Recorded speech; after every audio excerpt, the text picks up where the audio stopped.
Ya, baiklah. Assalamualaikum warahmatullahi. Ya, assalamualaikum warahmatullahi wabarakatuh, teman-teman. eh, Waalaikumsalam Waalaikumsalam. warahmatullahi wabarakatuh. ya, kita jumpa kembali ya di kali ini membahas filsafat Islam ya. Kemarin kita bahas Pancasila. Tadi saya sampaikan apa yang kita bahas? Filsafat, Filsafat dulu. relasi filsafat dan agama Putus ya. Dan ilmu pengetahuan. dan ilmu Ya, mana? pengetahuan. Jelasin. Ya, filsafat agama dan pengetahuan. Kemudian masuk lagi Filsafat berikutnya Timur kuno, Timur, filsafat Timur. Nah, Tiongkok, Tiongkok ya, dan dan Asia Asia Timur. Timur. Tiongkok ini paling paling dominan ya di Asia Timur filsafatnya ya. Eh, nah, ini menarik ya karena Asia Timur itu Tiongkok dan di Asia Selatan ini sampai jadi Asia Tenggara Asia Tenggara hari ini pun ya masih terbagi. Ada yang masuk sinosfer. Sinosfer itu eh, apa area pengaruh ya, area yang terpengaruh oleh filsafat, peradaban, eh, filsafat dan agama dan tradisi kebudayaan Cina ya, sinosfer. Kemudian ada yang terpengaruh oleh India ya, Indosfer. Jadi Asia Tenggara terbagi itu wilayah sebagian besar daratan, kemudian wilayah sebagian besar daratan ya. Kalau daratan Asia Tenggara itu yang sebelah barat ya, Thailand, Burma itu barat. Kemudian Asia Tenggara kepulauan, seluruhnya kecuali Pulau Luzon. Seluruhnya kecuali Pulau Luzon. Pulau Luzon pun hanya bagian utara. Eh, bagian utara ya, agak ke selatan yang dekat ini enggak. Nah, Pulau Luzon bagian utara, kemudian wilayah timur ya, timur daratan sebelah timur itu Indochina ya, bekas Indochina Perancis, Vietnam, Kambodia dan Laos itu masuk bagian yang terpengaruh Cina atau Tiongkok. Nah, itu ya. Eh, nah, kita bicara relasi dulu ya, agama dengan filsafat dengan agama dan pengetahuan. Sebelum masuk ke filsafat Tiongkok kuno atau filsafat yang wilayah Cina ya, sinosfer China dan ya wilayah Asia Timur, sebagian Asia Tenggara ya, sebagian kecil saja dari Asia Tenggara. Nah, hanya bagian utara Pulau Luzon dan bekas Indochina Perancis.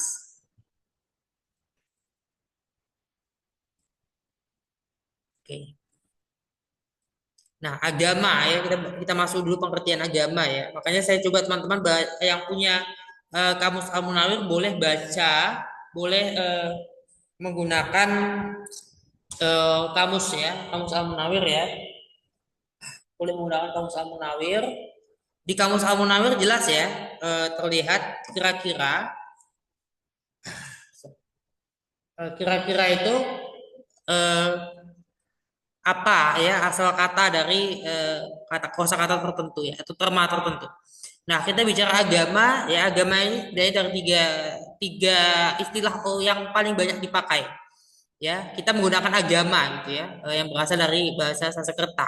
Jadi di situ apa namanya memahami agama berdasarkan terminologi yang ini, terminologi agama itu ya, kata agama sendiri berarti bicara kumpulan norma, ajaran, nilai ya. Agama adalah dengan demikian menjadi aturan-aturan. Agama juga kalau dalam tradisi Eropa, religar mengkoneksikan kembali atau relego membaca kembali. Jadi pembacaan kembali atau koneksi pembacaan lebih lanjut atau koneksi lebih lanjut dan atau ya. Ketika bicaranya dalam apa terminologi yang ada di bahasa Arab, keyakinan din ya itu dana eh, dayana ya dal ya nun ya. Ini keyakinan, ketaatan, ibadah, kesalehan, pengabdian ya dan seterusnya. Jadi terminologinya, etimologinya berawal dari kosakata-kosakata yang seperti ini, ya, religar, relego. agama, kemudian din atau din itu berasal dari dayana atau dal yaknun ya, akar katanya.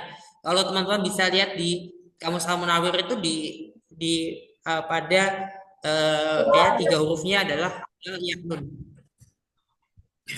Teks ya, teks tradisi keagamaan. Wahyu, wahyu itu isyarat, ilham, petunjuk, bisikan, suara ya. Dalam bahasa Arab kan ya kalau dalam kamus Al-Munawwir itu akar katanya 3 hurufnya adalah wa ha yun, wa ha, waw ya, waw ha ya, dan ya waw ha dan ya. Wahyu, wahyun, wahyu. Nah, wahyu itu isyarat, ilham, tunjuk, bisikan, suara, pesan gitu ya. Kemudian revelation, revelasio itu to unveil, menyingkap, ya penyingkapan. Pesan ilahi. Nah, konteks yang didapatkan oleh Nabi Muhammad Rasulullah SAW ya, itu berupa hembusan angin, berupa gemerincing lonceng, berupa presensi dari malaikat Jibril sendiri. 3 cara ini, ya datangnya wahyu atau datangnya revelation. Nah, Ibrahimiyah mengakui Ibrahimiyah itu agama-agama ahlul kitab ya, agama-agama Ibrahimiyah atau agama-agama Samawi ya menurut sebagian ulama itu mengakui metode yang seperti ini. Metode yang seperti ini. Cara datangnya wahyu atau revelationnya seperti ini. Ya. Nah, berdasarkan riset Harun Nasution ya, salah satunya Al-Quran itu dominan kisah-kisah. Ya, lebih banyak isinya kisah-kisah. Pesan moral yang fundamental dari kisah-kisah itu ada norma hukum di situ ya setelah dari kisah-kisah.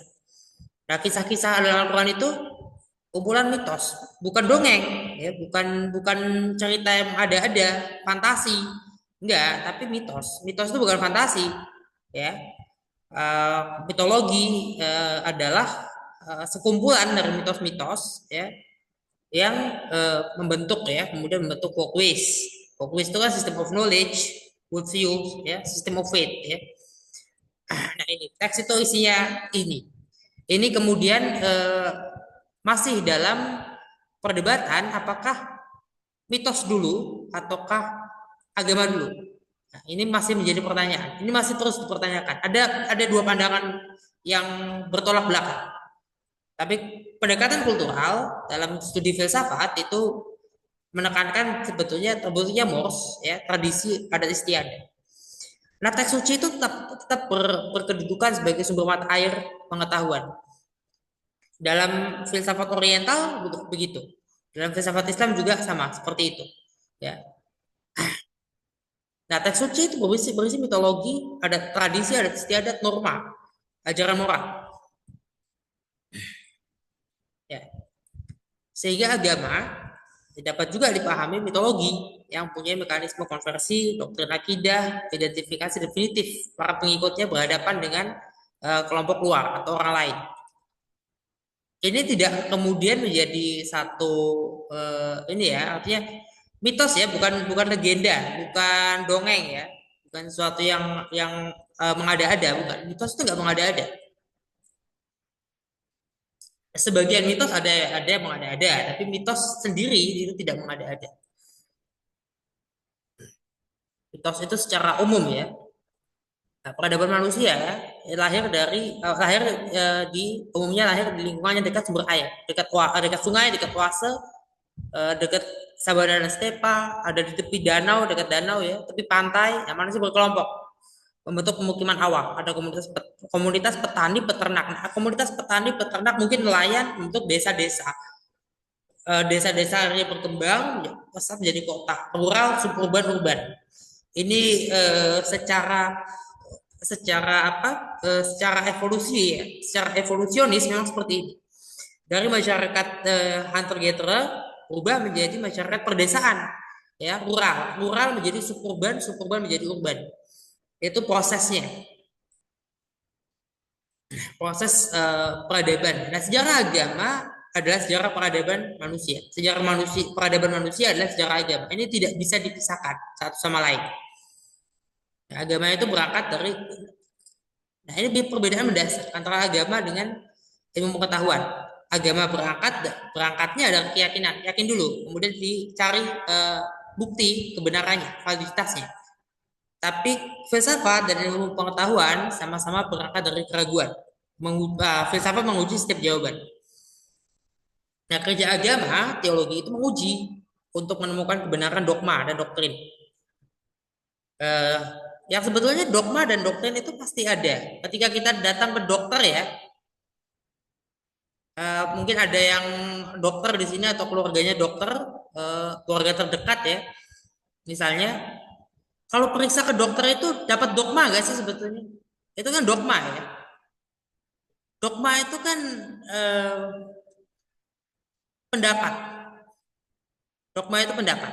Opini, pandangan, itu dogma. Doktrin itu ajaran. Ya, doktrin itu ajaran, petuah ya. Nah, dogma kan dokter itu ketika setelah memeriksa pasien dia mengeluarkan dogma, itu kan dogma pendapatnya dia bahwa pasien ini punya penyakit apa. Itu dogma. Berdasarkan penelitian loh. Jadi dogma kan ada landasannya. Semua dogma punya landasan. Kemudian dia mengeluarkan doktrin, misalnya jangan minum es dulu ya, jangan makan es dulu, misalnya kayak gitu. Atau jangan makan kambing dulu ya, itu kan bagian dari dogma.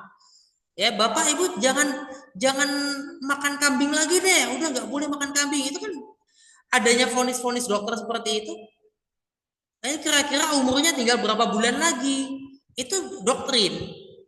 Dan dogma juga sekaligus ya, dogma yang kemudian dijadikan doktrin.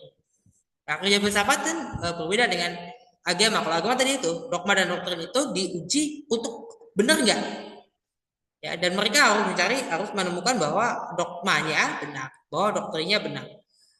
Sementara filsafat itu menguji teori, hipotesis, asumsi. Nah, di sini kan yang diuji teori, hipotesis, asumsi. Berarti teori di sini sampainya di mana sih? Teori, hipotesis, asumsi ini adanya pada Ya, saya kota-kota kedengeran, Pak? lagi ya. Ini masih Oh, bisa. halo. Kedengeran, udah kelihatan. Halo, Pak. Kelihatan, Pak. Udah ini ya. Ya, ini saya tadi terlempar nih. Masih record ya? Ya, Recordingnya aman ya? berlanjut. Mudah-mudahan aman ya. Masih Pak. Masih record Masih. kan?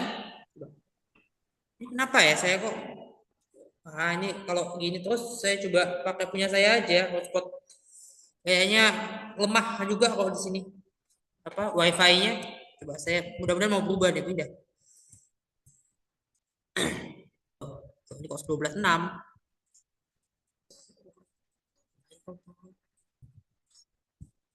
Nah, ya oke, halo, beneran? Kedengeran, Pak. Kedengeran. Tadi sampai mana saya tuh? Oh, ini udah share ya?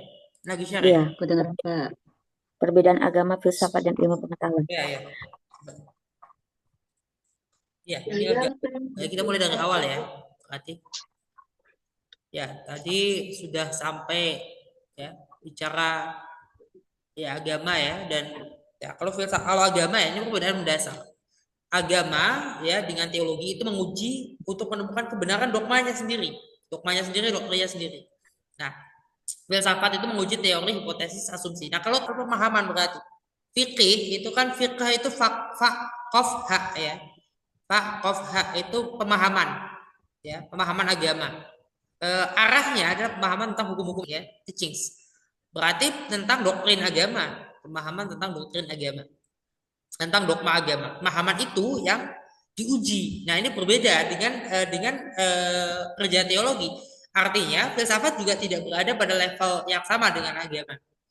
Ya, kalau agama itu yang diuji adalah kebenaran dogma, dan kemudian kebenaran dogma dan doktrin ini sudah diyakini duluan karena dari keyakinan. Filsafat menguji teori, hipotesis. Jadi pemahaman kita terhadap dogma, pemahaman kita terhadap doktrin itu yang diuji. Jadi masuknya pada level di bawah dari dogma dan doktrin itu, atau di bawah dari teks lah ya. Sehingga teks itu menjadi sumber mata air, jadi sumber. Tapi bukan teksnya yang diuji. Kita nggak pernah menguji teks. Ketika bicara sejarah teks Al-Quran, ya itu kelihatan menguji teks, tapi bukan pengujian teks yang dilakukan. Ya, nanti ketika bicara sejarah Al-Quran ada mata kuliahnya ya kalau yang ilmu Al-Quran dan tafsir. Nah, kerja filsafat itu deduktif, menguji teori, hipotesis, pengetahuan, menguji, ya, deduktif ya. Kemudian bisa juga induktif atau keduanya ya menyusun, menguji dan menyusun Eh, dari teori, hipotesis ya dan seterusnya itu. Ketika bicara hierarki ilmu pengetahuan, kearifan, hikmah ya. Ini teman-teman perhatikan yang saya tulis dalam huruf Arabnya ya. Tadi apa saja? Agama ya, din, kemudian ada apa lagi tadi? Wahyu ya, wahyu, din, wahyu, kemudian teman-teman kalau punya buku apa kamus Al Munawir bisa dilihat ya. Din, wahyu, hikmah, falsafah ini diperhatikan lagi pemahamannya atau artinya dan akar katanya ya, akar tiga hurufnya cari. Manusia primitif itu mengumpulkan data ya dari ragam pengalaman. Data diolah menjadi informasi, pengetahuan itu kemudian dibentuk, diolah lagi. Nah, ada lahirlah sistem pengetahuan. Sistem pengetahuan kemudian itulah yang dimaksud filsafat dalam ranah teoritis. Ya. Manusia itu adalah kebenaran. Apa? Pengetahuan yang valid, bukan pengetahuan yang pasti. Gak ada pengetahuan yang pasti. Makanya tadi mitologi dulu atau agama dulu itu nggak ada yang pasti di sini. Ya, itu hanya Allah yang tahu. Karena apa? Ini sudah masuk ke dalam karena bagaimana proses Allah itu ngasih tahu Adam, ngasih tahu Nabi Adam itu gimana? Karena jangan dibayangkan Nabi Adam itu belajar kayak kita ngajarin anak kecil. Dari Allah itu Allah nggak ngajarin anak kecil ya. Hati-hati, karena kalau membayangkan Allah mengajari Nabi Adam itu sebagaimana orang tua mengajari anak itu sudah keterlaluan, sudah salah. Ya, secara teologi, secara keimanan sudah salah karena sudah menganggap Tuhannya seperti manusia.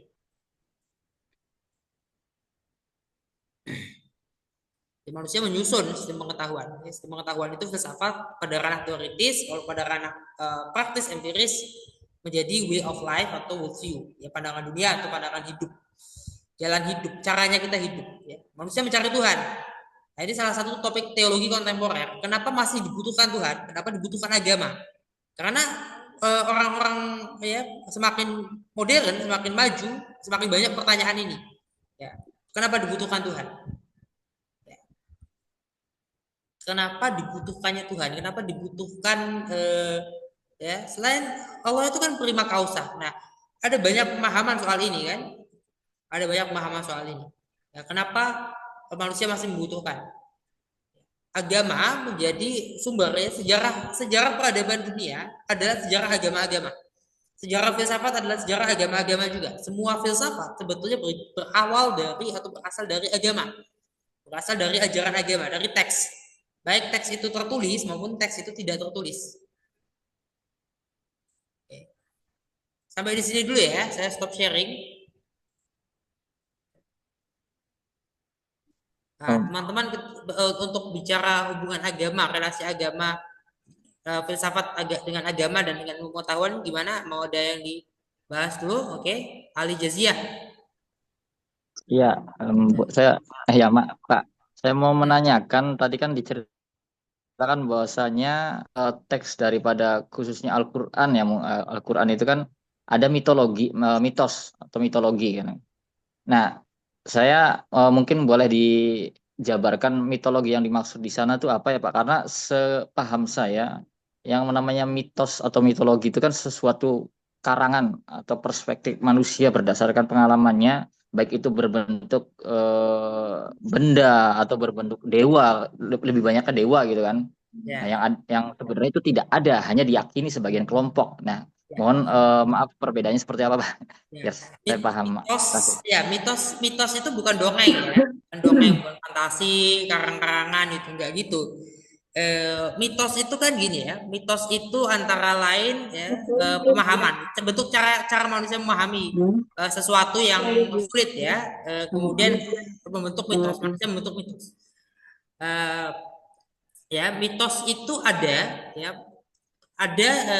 jadi mitos itu apa sih awalnya mitos itu? Mitos itu kan kita mengetahui sesuatu ya yang sifatnya itu di luar dari ranah empiris.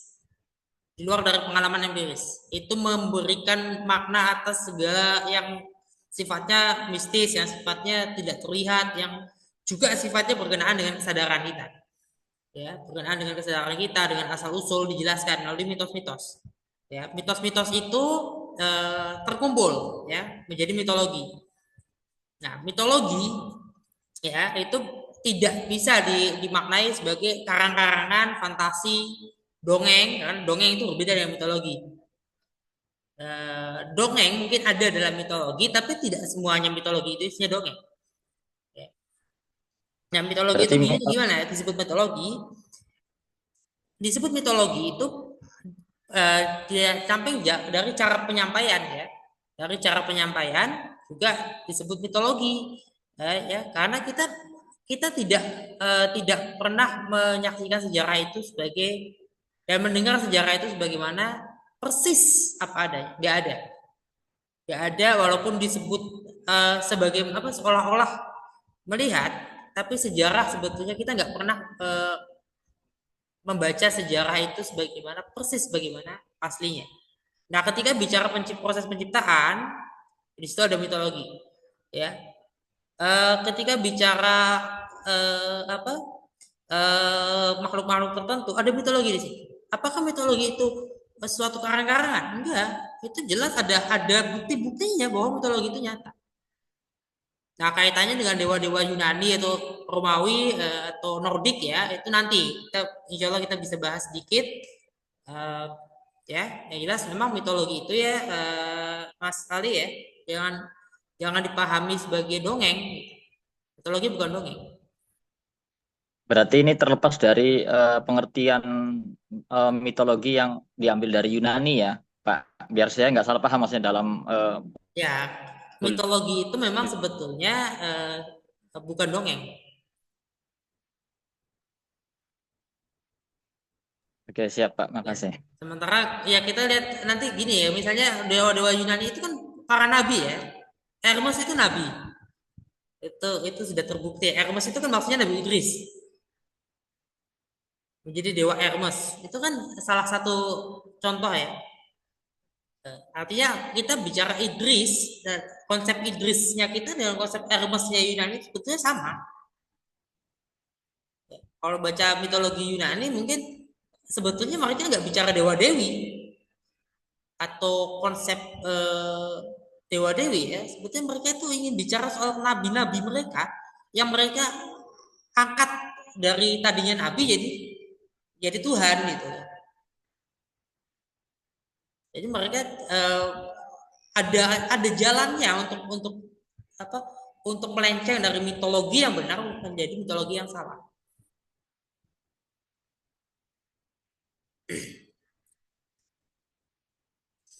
Ya, baik Pak, makasih.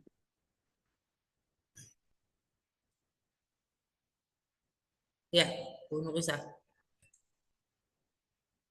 Ya, Assalamualaikum Pak. Eh, kan agama dan filsafat ini memiliki perbedaan tapi juga memiliki persamaan ya Pak. Sama-sama mencari kebenaran. Eh, kalau filsafat kan dengan logika, kalau agama tuh mencari kebenarannya dengan wahyu. Tapi banyak yang mengatakan wahyu juga harus diinterpretasi dengan logika juga gitu Pak. Nah, kalau filsafat kan berawal dari keraguan ya Pak. Kalau agama itu kan berawal dari keyakinan dulu. Jadi seharusnya lebih mudah untuk mencari kebenaran lewat agama ya Pak, daripada lewat filsafat atau gimana Pak? Ini, oke. Tadi ya, agama itu ya menurut sebagian eh, sarjana berisi dogma dan doktrin ya. Nah, ini yang membedakan teks Al-Quran itu banyak isinya kisah-kisah dibanding aturan-aturan. Sementara teks kitab sucinya tadi saya sampaikan terjemah bahasa Inggris itu agama Konghucu, agama agama Konghucu, agama Tao itu isinya lebih banyak aturan-aturan tentang harmoni antara manusia dengan alam itu lebih arahnya ke situ. Berbeda dengan teks Al-Quran yang lebih banyak kisah-kisah di dalamnya. Ya. Hmm. Nah, ini membawa pemahaman yang berbeda. Tapi dua filsafat ini, filsafat Islam maupun filsafat Tiongkok itu berawal dari teks, berawal dari teks, berangkatnya dari teks. Teks menjadi sumber ya dari pengetahuan, bukan sumber kebenaran, tapi sumber pengetahuan. Jadi Al-Quran dibanding kitab-kitab Taoisme dan yang lebih dulu itu lebih fleksibel dalam menerima eh, filsafat dibanding Ya, agama yang isinya doktrin gitu ya. kelihatan begitu ya. Itu eh, saya nggak bisa menjawab ya atau tidak, tapi secara ini kan sudah dijawab sendiri ya, pemirsa tadi sudah memberikan kesimpulan sendiri ya, gitu ya. Ya, kesimpulan ini boleh diterima oleh teman-teman ataupun itu saya serahkan ya. Agar jangan jangan terlalu bergantung sama saya juga kesimpulannya. Enggak sih, saya cuma ingin ini aja Ya, pandangan dari Bapak ya. yang lebih jago filsafatnya, ahlinya. Ya, memang kita harus ini ya, harus harus apa mencoba untuk mampu ya membaca secara kritis ya. Oke. Kalau tadi ya kita lihat semua berangkat dari teks ya. Nah, sumber sumber pengetahuan teks itu. Oke, kita lanjut lagi ya ke filsafat Tiongkok tadi.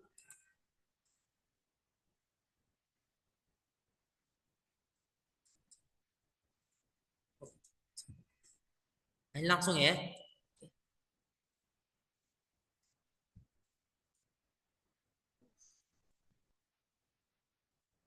Masuk nggak nih? Udah masuk? Belum? Halo? Ya, Sudah, Pak. sudah Pak. Udah masuk? Nah, ya? Oke. Nah, filsafat Timur kuno ya. Tiongkok, Jepang ya, dan negara-negara Asia Timur lainnya ya. Ada Sintoisme, Taoisme, Konghucu ya. Zen ini ajaran-ajaran sebetulnya. Ya, saya belum masuk ke dalam karena ini adalah agama. Kalau Zen itu kan ajaran ya, ada di ketiga agama, ada di Sintoisme, ada di Taoisme, ada di Konfusianisme, ada Zen ini. Nah, ini berangkat dari hasil kerja filsafat dan pengalaman mistis. Nah, ini Konghucu mengakui sendiri, agama Konghucu mengakui sendiri bahwa Konghucu lah ya, atau Kongzi yang menulis kitabnya. Tahu juga begitu bahwa Lao Tse yang menulis. Mungkin Shintoisme punya punya metode tersendiri ya. Kalau nanti kita akan bahas India, Asia Selatan, Hindu itu kitab Weda itu bukan satu kitab suci, satu kitab teks, satu kitab, satu buku ya, atau satu mushaf gitu ya. Enggak, yang ditulis selama lebih dari 1000 tahun oleh banyak orang, tidak satu. Isinya pun macam-macam, banyak ya. Itu menjadi tradisi satu literatur. Jadi literatur suci, mereka bukan kitab suci, literatur suci. Eh, Sintoisme, Taoisme, Konghucu, Konfusianisme sebetulnya tidak memiliki satu kitab suci utama, ya. Tapi hanya karya dari para yang disebut para guru mereka. Nah, mereka mengakui itu ditulis oleh orang-orang itu. Ini perbedaannya. Nah, jadi tidak ada konsep turunnya wahyu atau revelation atau penyingkapan itu turun dalam arti disampaikan melalui malaikat. Ya, dan ini perbedaan teologis ya. Doktrin-doktrinnya juga berbeda. Ketika Konfusianisme apa? Intinya adalah tentang kesadaran diri. Kita paham tentang tugas kita. Kita paham tentang kedudukan kita tentang masyarakat. Jadi fokusnya pada etika moral. Ya, etika dan moral. Taoisme masuk ke dalam doktrin perbuatan baik. Harmoni kita dengan alam. Ada keseimbangan baik buruk, pasif aktif ya, dan sebagainya. Nah, ajaran Taoisme ya sama dengan Shintoisme juga menyerap ajaran Buddha dari subkontinen India, dari anak benua India. Ya. Pertama Taoisme dulu, baru Konfusianisme yang menyerap ajaran Buddha. Ajaran Zen ini juga akulturasi dari ajaran Buddha masuk ke tiga agama ya, ke Tao, ke Konghucu, ke Shinto. teks suci, ya. Di sana di dalam agama-agama Oriental ya masuk dalam hasil kerja filsafat dan hasil kerja mistis. Ya, mereka mengakui itu. Jadi nggak ada konsep putusan Tuhan itu melalui Nabi dan Rasul. Nabi dan Rasul mendapatkan dari malaikat. Mereka nggak masuk ke situ. Di Asia Selatan juga tradisi ini juga seperti itu juga. Kitab sucinya dipahami seperti itu. Nah, agama Majusi atau Zoroaster ini masih bisa dimasukkan dalam golongan yang tradisinya Ibrahimiyah atau monoteis. Karena ada proses tadi ya. Ada proses tadi, ada nabi mendapatkan wahyu atau penyingkapan itu dari Tuhan, dari Allah, dan ada malaikat di situ yang menyampaikan, yang menjadi perantara. Nah, Buddhisme atau agama Buddha itu adalah tergolong agama non-teis. Ini secara kebahasaan dimaknai ya, non-teis itu ini istilah Victorian ya, istilah. Saya mati lagi ya, halo. Lancar, Pak. Kedengeran? Ada Pak Lancar, suaranya, Pak. Pak. Halo? Ya, kedengeran, Pak. Kedengeran, oke. Lancar, Pak. Oke. Nah, Buddhisme atau Buddha ya itu konsep ketuhanannya berbeda. Dia memaknai Tuhan itu tidak terdefinisi. Tidak terdefinisi itu seperti angka berapapun dibagi 0 itu kan nggak ada definisinya. Kalau semua angka dikalikan 0 itu sama dengan 0, maka ketika dibagi 0 maka menjadi tidak terdefinisi ya. Nah itu kira-kira. Jadi pemahamannya seperti itu. Ini masuk sebetulnya bedanya wahid dengan ahad. Bedanya satu dengan esa. Satu itu bisa dibagi, kalau esa kan nggak bisa dibagi.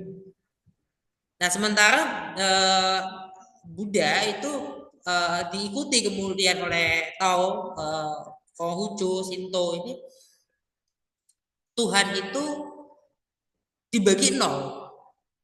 Bukan tidak dibagi, tapi bukan tidak bisa dibagi, tapi dibagi 0. Bagi 0 kan tidak terdefinisi. Ini perbedaannya ya. Dengan ateisme jelas beda. Ateisme itu menolak, ya, agnostisisme itu ya tidak dapat dibuktikan Tuhan menurut mereka. Deisme itu menolak agama tapi menerima keberadaan Tuhan. Panteisme itu Tuhan semata-mata hadir dalam tiap individu, makhluk, dan benda. Ini perbedaan mendasar nanti ya dengan di filsafat kita akan bahas wahdatul wujud ya, atau konsep manunggaling kawula Gusti, konsep kesatuan ya, kesatuan being ya, monorealitas. Teisme itu mengakui ya, ada monoteisme ya, keesaan Tuhan. Agama-agama Oriental ya masih bisa digolongkan di sini. Ya, agama-agama Oriental yang tadi itu agama-agama ya Buddha, Konghucu masih bisa digolongkan di sini. Walaupun bisa tidak juga. Politeisme ini doktrin keragaman Tuhan, Hindu, pagan ya, Yunani, Romawi, Nordik, Arab ya masuk ke situ. Termasuk animisme, dinamisme ya, dan agama-agama lokal yang ada ya, folk religions. Periodisasi filsafat Asia Timur itu dibagi 4 ya. Klasik ya, awal mula lahir agama-agama itu dan lahir filsafat itu ya. Kemudian ada neo-taoisme Buddhisme yang berlanjut dengan neo-konfusianisme. Jadi ajaran Buddha itu masuk ke dalam agama Konghucu, dalam agama Shinto, dalam agama Tao. Kemudian ajaran Zen itu menjadi alat nomor 1 dari nilai ajaran yang tadi ya. Kemudian modern terdapat dialektika filsafat Barat modern dengan filsafat Buddha di Tiongkok ya, dari filsafat Asia Timur. Utilitarianisme Barat itu dipengaruhi oleh filsafat Asia Timur. Komunisme dan materialisme Barat itu mengaruhi ya. Maka disitulah ada komunisme dengan karakteristik Tiongkok, karakteristik China ya. Oke. Kira-kira begitu ya. Ini menjadi perbedaan dasar. Halo. Iya Pak, masuk Pak. Ya, oke. Ya, silakan. Ya, saya ya, Pak ya. Ya. Di masa kecil ya sampai sekarang tuh saya kepikiran dengan adanya reinkarnasi itu, Pak ya. Di agama Hindu atau Buddha itu, kalau yang saya baca-baca itu ada ya, memang ada proses terlahir kembali kayak gitu ya. Itu sebenarnya itu hanya sebuah apa sih ya? Apa hanya bayangan atau hanya sebuah mitos yang diyakini? Karena kan kalau kita lihat realitanya kan nggak mungkin ya, maksudnya benar-benar kemudian orang Ya, mati hidup lagi terus ya, mereka membuat rencana-rencana gitu. Sebenarnya dengan tentang reinkarnasi itu bagaimana Pak? ya. Inkarnasi ataupun reinkarnasi, saya yakin berbeda ya antara inkarnasi dengan reinkarnasi ya. Karena inkarnasi itu bisa masuk dalam pemahaman proses penciptaan ya. Yang dengan demikian kan ada proses cloning ya. Kalau inkarnasi ya, ada proses cloning karena perhatikan kesamaan dari benda-benda langit misalnya atau kesamaan dari spesies-spesies di muka bumi ini. Ada proses itu semacam cloning. Ya, kalau misalnya inkarnasi saja, mungkin ada kesamaan atau kemiripan lah ya. Kalau sama mungkin nggak sama tapi mirip-mirip lah, agak agak bisa masuk ke situ inkarnasi ya. Inkarnasi juga berkaitan dengan beberapa teologi masih di Alkitab ya. Ya, Kristen itu kan Tuhan berinkarnasi, itu inkarnasi ya. Tapi itu bukan reinkarnasi. Itu bukan reinkarnasi. Ya, jadi konsep trinitas itu bukan bukan konsep yang sama dengan reinkarnasi, tapi itu inkarnasi. Jadi hanya satu ya, sekali, sekali tidak terjadi lagi. Nah, kalau reinkarnasi itu terjadi berkali-kali, re. Ya, itu eh, yang saya pahami ya, coba itu dulu. Nah, kemudian reinkarnasi itu dari mana saya sempat diskusi ya. Ada yang menyebut reinkarnasi itu masih di garis keturunan. Ada, ini nggak tahu ya. Ini kayaknya khas di wilayah Jawa, Bali, ya. Eh, Mungkin Lombok, Sumbawa, ya mungkin Sumatera juga ada yang seperti itu. Masih dalam garis keturunan. Garis keturunan itu gimana jadi? Atau keluarga besarnya lah. Misalnya saya nih.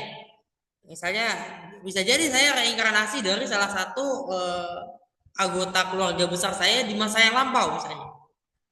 Dari mana kelihatan mirip, misalnya mirip wajahnya, mirip tanda lahirnya, mirip apalagi mirip ada hitungan primbon itu kalender kalender di kita kalender Jawa ya, misalnya ya kalender itu kalender ada hitungan-hitungan itu hitungan-hitungan apa kosmologinya itu hitungan-hitungan ilmu nujumnya Tapi itu berarti kayak titisan gitu Pak. ya. Seperti titisan gitu kan, berarti masih dengan sosok yang apa ya? Ada sosok yang berbeda, cuman mirip kan dengan misalkan dalam Ya, satu. jadi ke situ.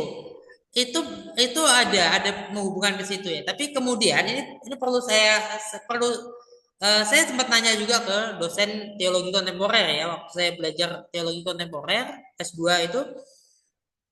Nah, ketika mata kuliah teologi kontemporer reinkarnasi itu eh, mereka akan membicarakan berarti ada kehidupan sebelum kehidupan yang ini.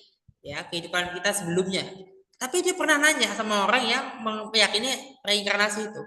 Coba dia ingat gak dengan sesuatu? Dia nanya ke temannya itu. Ingat gak apa yang kehidupan yang di masa lampau itu gimana? Gak ingat. Tapi memang ada konsep apa? Ada kejadian-kejadian sepertinya orang itu mengalami dejavu, ya. Misalnya bahkan di masa kecil, seolah-olah ini pernah terjadi. Ya kita kan orang yang lebih dewasa, itu benar pernah terjadi. Dia mengucapkan sebagaimana pernah terjadi tanpa melihat adanya kemungkinan-kemungkinan lain lah dari dejavu itu. Bagaimana dejavu itu masih ada penjelasan-penjelasan lain. Jadi tidak pasti. Artinya di sini kan memang kita mencari kebenaran bukan mencari kepastian. Kebenaran itu valid, bukan pasti. Jadi nggak pasti nih yang kita cari ini. Kita nggak mencari kepastian. Yang pasti itu kira-kira ini saya pernah ditanya ya waktu semester yang lalu. Kira-kira yang pasti itu apa? Yang pasti itu kalau Allah itu individu itu sudah pasti satu. Ya. Jadi kebenaran yang mutlak itu ada tetap ada. Kebenaran yang mutlak itu tetap ada. Misalnya bahwa Allah itu individu itu kan mutlak, nggak bisa enggak. Ya. Pak, kalau dejavu itu kan tidak pasti gitu ya. Tapi kenapa kuat sekali gitu ya, Pak? Kan kerasa banget kayak ini tuh udah pernah gitu dan kayak ngasih kode banget gitu dan itu hampir mungkin apa 90% benar gitu. Tapi itu bukan kepastian ya. Ya tetap bukan kepastian. Deja vu itu kan bukti-buktinya juga agak sulit ya. Pembuktian bukti bahwa Anda ada hadir di situ. Jangan-jangan saksi mata yang tidak mengatakan itu. Saksi mata yang ada di situ. Enggak, dia nggak ada tuh. Ya, gimana Bu? Itu Pak apa Mbak Bu Isna ini kalau saya sih percaya itu reinkarnasi itu walaupun banyak yang bilang tidak sesuai Islam tapi saya meyakini ini yang dimaksud Tuhan. Enggak tahu sih, saya juga enggak terlalu yakin. Eh, ayat Al-Ankabut Bu Isna ini ayat 19 dan ayat surat Ar-Rum ayat 11. Bagaimana Allah memulai penciptaan kemudian mengulanginya lagi. Lalu Allah menciptakan waktu yang pertama kemudian mengulanginya lagi. Jadi banyak sekali beberapa ayat yang tersebar di Quran itu tentang proses penciptaan yang berulang gitu loh Pak. Jadi saya pikir apakah mungkin ini reinkarnasi? Ya, Lalu saya juga punya saksi hidup Bu Isna ini. Dulu saya punya teman mahasiswi teknik penerbangan di Jerman RWTH. Dia itu reinkarnasi dari gadis namanya Dupra. Saya lupa ya nama bahasa Sanskerta gitu. Sebelum bangsa Sailendra lahir Pak. Dia bisa menceritakan dari A sampai Z tentang kehidupan masa itu. Sampai sekarang orangnya masih hidup. Jadi bahkan dia Itu. bisa ingat masa dia di dalam kandungan. Itu ajaibnya Pak. Nggak tahu ya. Saya yakin dia nggak berbohong sih karena dia bukan seorang yang pembohong gitu. Ya makasih Pak. Sekedar untuk ini aja ya Bu Isna ini intermezzo. ya. Iya, iya, Oke, iya. nah gini, itulah maka gini ya, para filosof ya, filosof mana saja ya, baik di Islam maupun di agama manapun, itu ada yang tidak eh, memegang otoritas agama ya, sebagian memegang otoritas agama. Nah, kecuali gini di agama tertentu yang memang semua orang yang memegang otoritas agamanya otomatis menjadi atau otomatis dianggap sebagai filosof. Ya misalnya di Kristen Ortodoks ya, di Kristen Katolik, di Islam juga di Syiah itu otomatis setiap marja kalau sudah pada levelnya sudah marja itu adalah sudah filosof. Jadi ada minimalnya ya, ada minimal sudah levelnya ya tertentu sudah sampai situ berarti dia sudah menjadi filosof. Kalau masih di bawah-bawah ini berarti belum. Dan itu prosesnya juga panjang dan berpuluh-puluh tahun. Makanya kayak kalau kita lihat ya ayatullah itu kan mullah-mullah itu sangat usianya atau alamnya masih masih ada yang lebih muda lah. Tapi kalau sudah mullah terus ayatullah itu kan usianya di atas 70, di atas 75, ya 90, ya 97, 100, ya 102, 105 ya. Itu. Ya karena memang panjangnya ya waktu kaderisasi itu sehingga kalau meninggal sebelum itu ya nggak nyampe ke dalam misalnya menjadi ayatullah misalnya seperti itu. Ya itu mereka otomatis. Di Sunni tidak otomatis juga. Sama kayaknya Protestan juga nggak otomatis. Saya nggak tahu yang lain ya. Tapi saya nyambung sama yang tadi ya Pak, yang inkarnasi dan reinkarnasi itu. Indonesia kan tadi bilang yang di Ar-Rum ayat 11 itu ya, tapi kalau saya baca tafsirnya, itu sebenarnya tentang kehidupan dunia yang kemudian Allah itu akan membangkitkan nanti ketika di akhirat kayak gitu. Ya, jadi maksudnya itu memang tidak terjadi di Ya, dunia gitu. Betul. ya. Akan panjang ya kalau bicara diskurs ya. Diskursus itu Makanya kita masuk IAT ya Pak, betul ya, Bu Nurisa ya ya. ya gini konsep saya nggak tahu kalau re ya karena re itu kan beberapa berkali-kali ya, beda dengan inkarnasi itu sendiri ya kalau inkarnasi itu masih bentuknya kan kayak cloning ya diklon jadi ini cloning gitu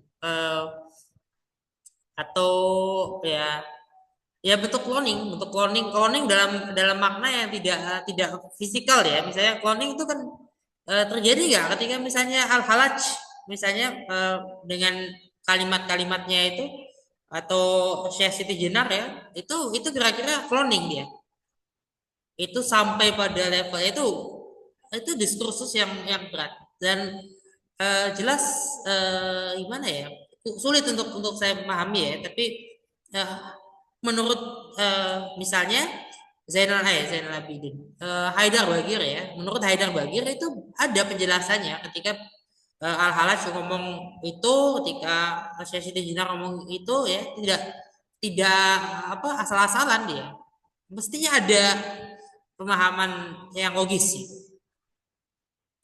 Ada penjelasan logisnya. Iya Pak Ali Jaziah. Saya hanya ingin menanggapi masalah tadi yang déjà vu. Déjà vu kan sebenarnya kalau saya tahu kan berasal dari bahasa Prancis déjà sudah. Vu itu voir melihat, sudah pernah melihat. Nah ini sebenarnya kalau dalam Islam yang saya pernah tahu itu hanya gambaran-gambaran kecil yang Allah eh, singkapkan tabir-tabir kecil yang dimana sebenarnya kita di alam arwah itu sudah dikasih tahu perjalanan hidup kita dari mulai eh, istilahnya di kandungan sampai nanti mati nanti kan. Masalah jodoh dan sebagainya. Jadi kalau masalah déjà vu itu semua orang saya yakin pasti mengalami terlepas itu dari masalah keyakinan dan apapun masalah keyakinan kelompok. Jadi itu sebenarnya tabir-tabir kecil kalau yang saya tahu yang Allah kasih tahu karena saya juga sering tiba-tiba saya ketemu orang ini gitu atau dalam hal ini kondisi ini Ya, jadi itu masalah déjà vu.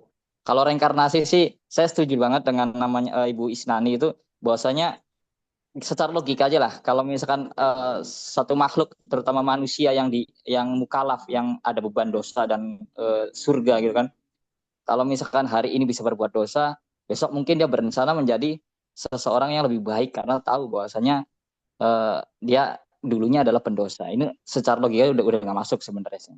Ini menarik sekali. Jadi saya hanya menambahkan masalah déjà vu itu. ya dan ini ya juga kalau reinkarnasi itu kan kalau kita lihat dari yang diyakini kan bisa manusia jadi hewan, hewan jadi manusia itu kan juga sebetulnya tidak tidak sesuai ya ketika kita baca surat An-Naba itu gimana? Hewan itu setelah hewan juga apa dihisap ya, mendapatkan hisap juga, mengalami hisap juga. Tapi setelahnya apa? Hewan itu hilang, artinya hewan itu tidak masuk surga atau neraka. Hewan itu tidak masuk surga atau neraka. Makanya ada eh, tradisi ya, hadis yang menyebut tidak ada kucing di surga. Memang kucing nggak masuk surga.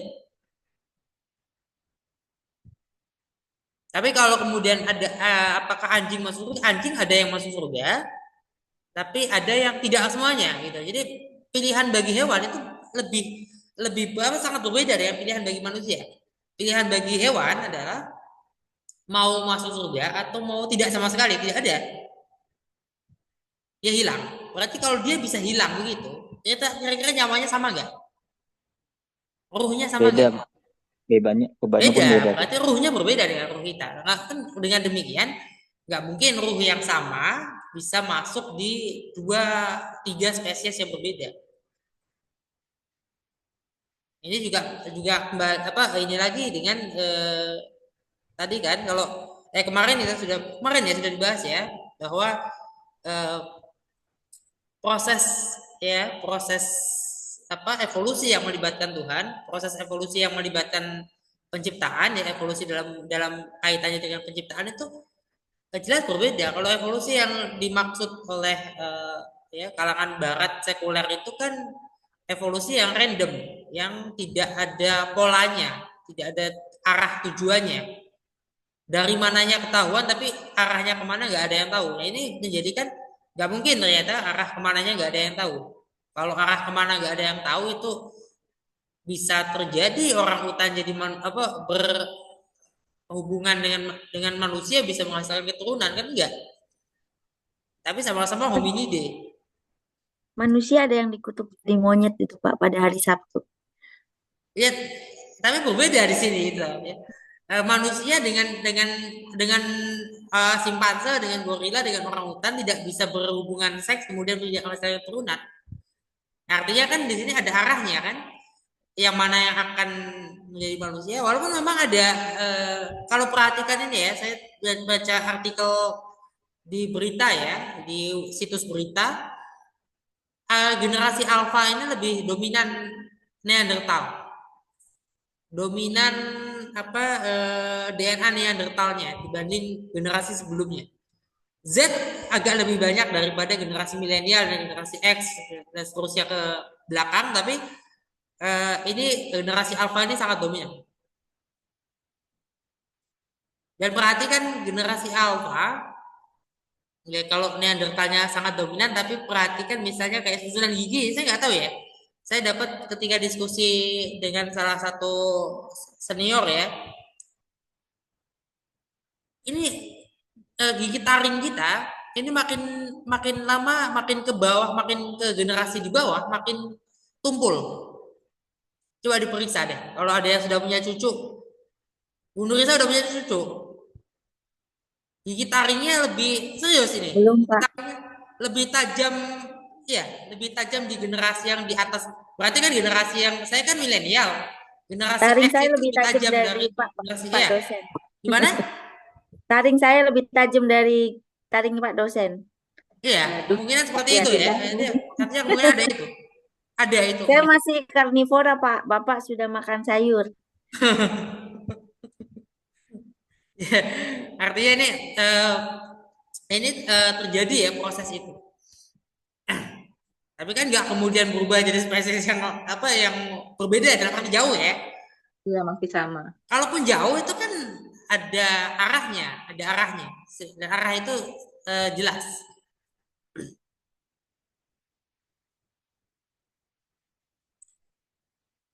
Nah itu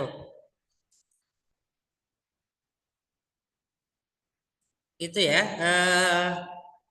Tadi apa pesan di chat ini?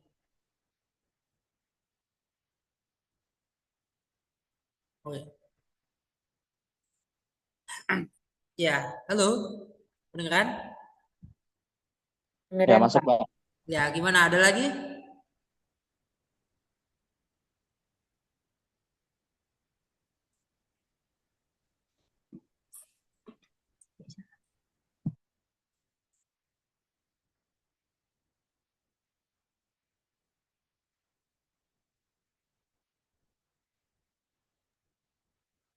Mana? Pak, tadi di tulisan Bapak itu Ya. Zoroaster kenapa masih termasuk ke dalam agama Ibrahimian, padahal kan itu penyembah api, bukan penyembah satu Tuhan. Ya, berdasarkan ini ya, berdasarkan yang apa? Ini juga masih Zoroaster masih diperdebatkan ya, apakah Zoroaster itu atau Majusi itu masuk dalam Ahlul Kitab atau bukan, atau Ibrani atau bukan. Tapi sebagian sarjana memang mengakui itu. Alasannya apa? Alasannya mereka Tuhannya satu. Kemudian ada proses tadi, ada nabi, ada malaikat, ada Tuhan, ada pola komunikasi seperti itu. Walaupun sebetulnya mereka itu juga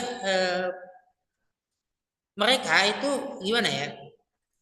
Mereka itu ada dewa di samping itu. Jadi barangkali apakah saya belum tahu ya, belum pernah mempelajari secara khusus ya. Coba harus dipelajari secara khusus ya. Nanti kita akan coba bahas Zoroaster lebih ini ya. Apa yang membuat Zoroaster itu bisa dimasukkan ke ahlul kita bisa tidak. Tapi yang jelas tadi Zoroaster itu berbeda sekali dengan Hindu misalnya. Atau dengan mitologi Yunani misalnya. Mitologi Nordik, mitologi Yunani, Romawi, Mesir ya. Kalau di dalam mitologi mereka itu ya agama-agama mereka itu mereka dewa-dewinya masih bisa berantem. Masih tapi tidak dengan Zoroaster kalau nggak salah ya. Tidak dengan Zoroaster. Zoroaster itu Tuhan ya atau kekuatan baik gitu ya. Kekuatan baiknya itu apa? menguasai semua, ya, menguasai semuanya, menguasai juga para dewa dan sebagainya itu, sehingga mereka nurut sama Tuhan yang mereka sembah. Gak ada yang berontak gitu, atau melawan. Dan tapi mereka juga juga tetap agak dikotomis, agak kurang jelas ya, ada ketidakjelasan dalam konsep mereka itu baik dan buruk. Kebaikan itu diciptakan Tuhan, tapi segala keburukan diciptakan oleh kekuatan buruk. Kekuatan buruk. Jadi iblisnya itu, kalaupun memang iblis itu tidak setara dengan Tuhan, tapi kenapa semua yang jelek itu ditimpakan langsung ke iblis atau konsep iblis mereka? Mereka juga punya konsep manusia pertama, ya kira-kira begitu, tidak jauh ya. Itu terus apa, ada kesamaan, ada perbedaan, tapi ini menjadi apa ya, cukup cukup apa, cukup menarik untuk diteliti, apakah Zoroaster memang benar bagian dari alur kitab atau bukan. Tapi mereka tidak pernah mengeluarkan ini ya secara khusus. Kalau Bahai masih mengakui. Tapi teman saya yang Bahai itu mengakui eh, apa namanya, mengakui keseluruhan itu ya. Dan mereka mengaku sebagai bagian ahli kitab. Kalau apa misalnya Drus juga begitu, Drus juga mengakui. Drus berangkat dari Islam tapi keluar dari Islam ya. Apa ya, Sabatean ya, apa sih nama agamanya itu juga ada ya, agama-agama lain yang masuk dalam ahli kitab. Jadi bukan hanya 3.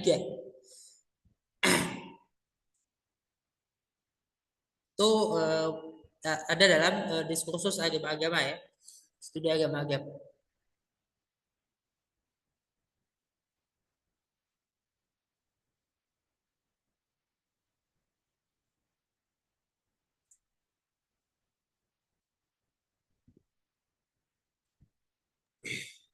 Pak dosen, saya izin masuk. Ya, Bapak ini yang sudah mendalami ilmu filsafat ini ya, dan sudah sampai tingkat pendidikan yang sangat tinggi gitu ya. Itu ada nggak sih Pak? Saya penasaran, ada nggak sih forum yang Bapak itu di dalamnya berisi dengan berbagai agama ya, ketika membahas filsafat kayak gitu? Itu kayaknya rame ya kalau misalkan itu ada forum itu gitu. Bapak punya ya, pengalaman apa terkait ya, ini? dan gimana? Nah, punya pengalaman apa terkait forum bersama ya ketika membahas filsafat itu kan akan Oke, banyak. kadang gini ya, dalam forum, terutama kalau itu grup WA atau grup Facebook ya, itu bisa bisa kita bisa ketemu dengan orang-orang yang memang mengaku ateis, bahkan lebih dari itu, mereka yang mengaku mengaku ateis itu kadang mengkampanyekan itulah, kita ini berhadapan dengan orang-orang yang banyak loh yang berkampanye untuk ateisme itu. Jadi jangan dikira itu sedikit, yang berkampanye untuk ateisme itu cukup banyak. Berkampanye untuk ateisme, dan konyolnya ada yang berkampanye untuk agnostisisme. Ya, ini menarik ya. Tokoh-tokoh yang agnostik itu eh, kadang-kadang berkampanye ya, menyampaikan bahwa Tuhan tuh nggak bisa dibuktikan ada atau enggak. Ini kan dipertanyakan juga sebetulnya, mereka ini punya masalah epistemologi ya, punya masalah dalam teori pengetahuan ya. Kalau apakah Tuhan bisa dibuktikan atau enggak? Kalau mereka bilang Tuhan tidak bisa dibuktikan, mereka punya konsep Tuhan ya. Tuhan itu apa? Menurut saya, coba ditanya ke orang-orang yang mengaku agnostik, ya. Tuhan itu apa? Ke Rocky Gerung mengaku agnostik. Ini saya nggak tahu kalau dalam dalam Katolik ya. Kalau orang mengaku agnostik kan dia Katolik keluarganya ya. Tapi kalau orang mengaku agnostik itu dia dapat nggak itu pemakaman? Karena di Islam masih ada yang memakamkan, mau aja memakamkan begitu ya, walaupun dia udah mengaku agnostik, tapi ada yang tidak gitu ya. Ini bagaimana? Tapi saya nggak tahu soal itu ya. Karena dia manusia kan, pasti pasti akan berakhir juga. Tapi dengan dia mengaku agnostik, tidak bisa, Tuhan tidak bisa dibuktikan. Maka dia punya konsep Tuhan ya. Tuhan itu apa? Kalau dia punya konsep Tuhan, berarti dia tahu bahwa Tuhan bisa dibuktikan. Ada atau tidak ada. Jadi pilihannya hanya dua, dia meyakini Tuhan itu ada, atau Tuhan itu eksis, atau Tuhan itu tidak eksis. Sudah. Dia hanya punya dua pilihan. Ya, kenapa dia membuat pilihan itu tiga? Atau dia mengakui Tuhan eksis, tidak mengakui agama, itu deis. Ya, mengakui adanya Tuhan tapi tidak mengakui agama. Sebetulnya deis itu karena dia upaya pemberontakan ya, melepas, tapi tidak mau lupa pada bahwa memang ada prima causa. Nah, konsep prima causa atau sebab pertama itu diakui dalam berbagai tradisi filsafat, termasuk filsafat Yunani kuno, ya, filsafat Tiongkok kuno, itu semua mengakui ada prima causa, ada sebab utama, sebab pertama sekali. Ya. Kemudian ada causa forma, ya, formal atau bentuk ya, sebab bentuk, ya, sebab bentuk itu ada forma ya, sebab materi ya, material ya, kausa material itu ada, kausa formal ada, kausa material ada. Ini di luar dari prima causa, di luar dari Allah. Ada sebab material, ada sebab bentuk ya, formal. Tapi kalau kita ketemu dengan orang ateis, agnostik kayak gitu, harus dong didebat ya Pak dengan keilmuan gitu ya. Ya nggak usah didebat juga kalau dia tidak duluan ya. Artinya gini, kadang-kadang mereka itu mengajak gitu ya, ngajak gitu ya, mengajak menyeru. Itu kan satu yang bisa selain satu itu ya dibilang melanggar Pancasila, saya nggak berani menyatakan melanggar Pancasila sih enggak ya. Memang betul bisa saja orang menjadi ateis tapi tetap Pancasila itu bisa. Ya, tapi itu kan kita bicara itu karena konsep kemanusiaan. Ya, karena kemanusiaan. Karena gini, kalau orang mengatakan ateis, ya, tapi eh, dalam Pancasila harus berketuhanan.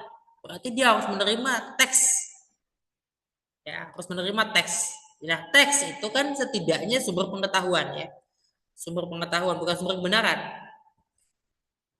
Jadi dia pasti menerima teks. Seorang Karl Marx itu menerima teks sebagai sumber pengetahuan. Seorang Nietzsche itu menerima teks sebagai sumber pengetahuan. Nggak mungkin enggak. Seorang Hegel itu menerima teks sebagai sumber pengetahuan.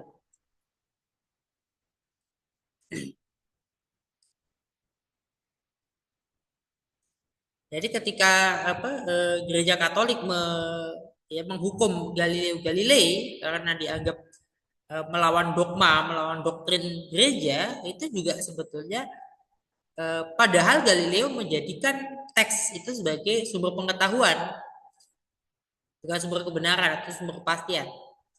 Karena teks itu sendiri ya tetap tidak pasti, dalam arti gini ya, bukan teks itu adalah ya ditulis ya berdasarkan apa yang turun.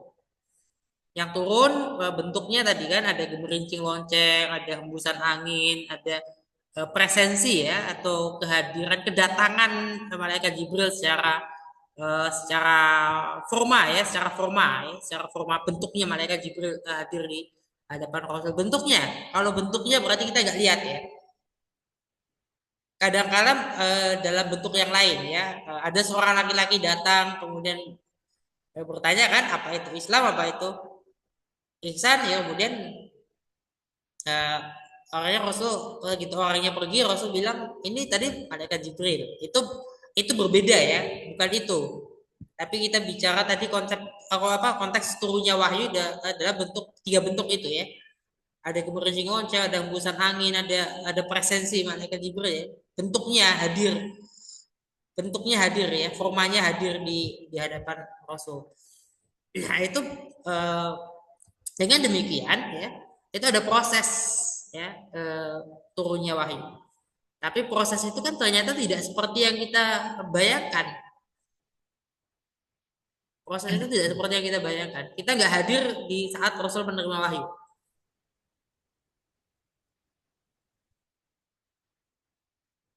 Tapi jelas bahwa di situ tidak dalam bentuk bahasa gitu. Bahasa simbol-simbol enggak. Tapi kita perhatikan redaksi Al-Qur'an itu semua sama. Beda kiroah tapi redaksinya sama. Beda letak tanda wakaf letak tanda ayat beda, tapi redaksinya sama. Rata-rata seperti itu. Ada sedikit saja mushaf yang berbeda, bukan kelebihan ternyata kan, tapi kurang. Abdullah ibn Mas'ud kalau nggak salah tidak ada 3 qul. Jadi ujungnya itu nggak ada. Nggak tahu apakah hilang ataukah atau antara itu hilang atau apa. Ya mushaf Ibnu Mas'ud itu. Jangan-jangan memang hilang, nggak sengaja gitu kan. Hilang atau sehingga di dalam mushafnya Ibnu Mas'ud tidak ada 3 qul. Yang terakhir itu ya. Itu kita nggak tahu kenapa, sebabnya apa. Tapi Ibnu Mas'ud tidak dipakai oleh Utsman. Ya, Ibnu Mas'ud akhirnya tidak dilibatkan dalam proses mushaf. Nah, ketika proses mushaf itu kalau dibilang kanonisasi, ya, Ali bin Abi Thalib hadir. Ya, Ali itu seorang ya pada masa Abu Bakar dan Umar, Ali itu oposisi.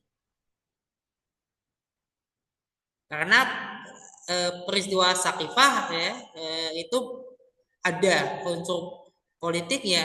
Saqifah itu bisa dibilang keterpaksaan. Kalau tidak dilakukan oleh Abu Bakar dan Umar, ya, kalau tidak dilakukan oleh Abu Bakar dan Umar, tidak bertindak mereka itu kaum Ansor itu akan merebut kekuasaan. Karena ada salah satunya yang menginginkan khalifahnya dia. Padahal Rasul belum dikubur. Tujuannya mencegah, tapi karena proses itu dalam 3 hari harus terpilih. Mau nggak mau, akhirnya setelah 3 hari baru Rasul dimakamkan, baru dan Ali bin Abi Thalib bagaimana posisinya? Dia oposisi. Tapi bukan dia nggak mau bantu kan? Ketika Abu Bakar minta tolong, ya ditolong kan? Ketika Umar minta tolong, ditolong. Itu jelas. Jadi oposisi di sini bukan menentang loh. Utsman juga begitu. Ali berada di luar pemerintahan,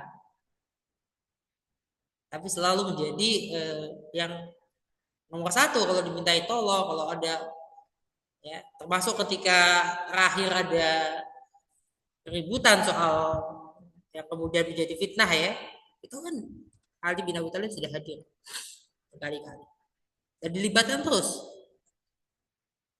Jadi ini apa namanya mencoba membantah bahwa teks Al-Qur'annya yang berubah ya, nggak ada. Teks tidak berubah, redaksinya kan nggak berubah.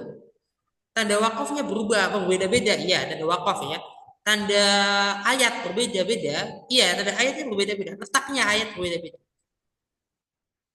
Iya, iya silakan.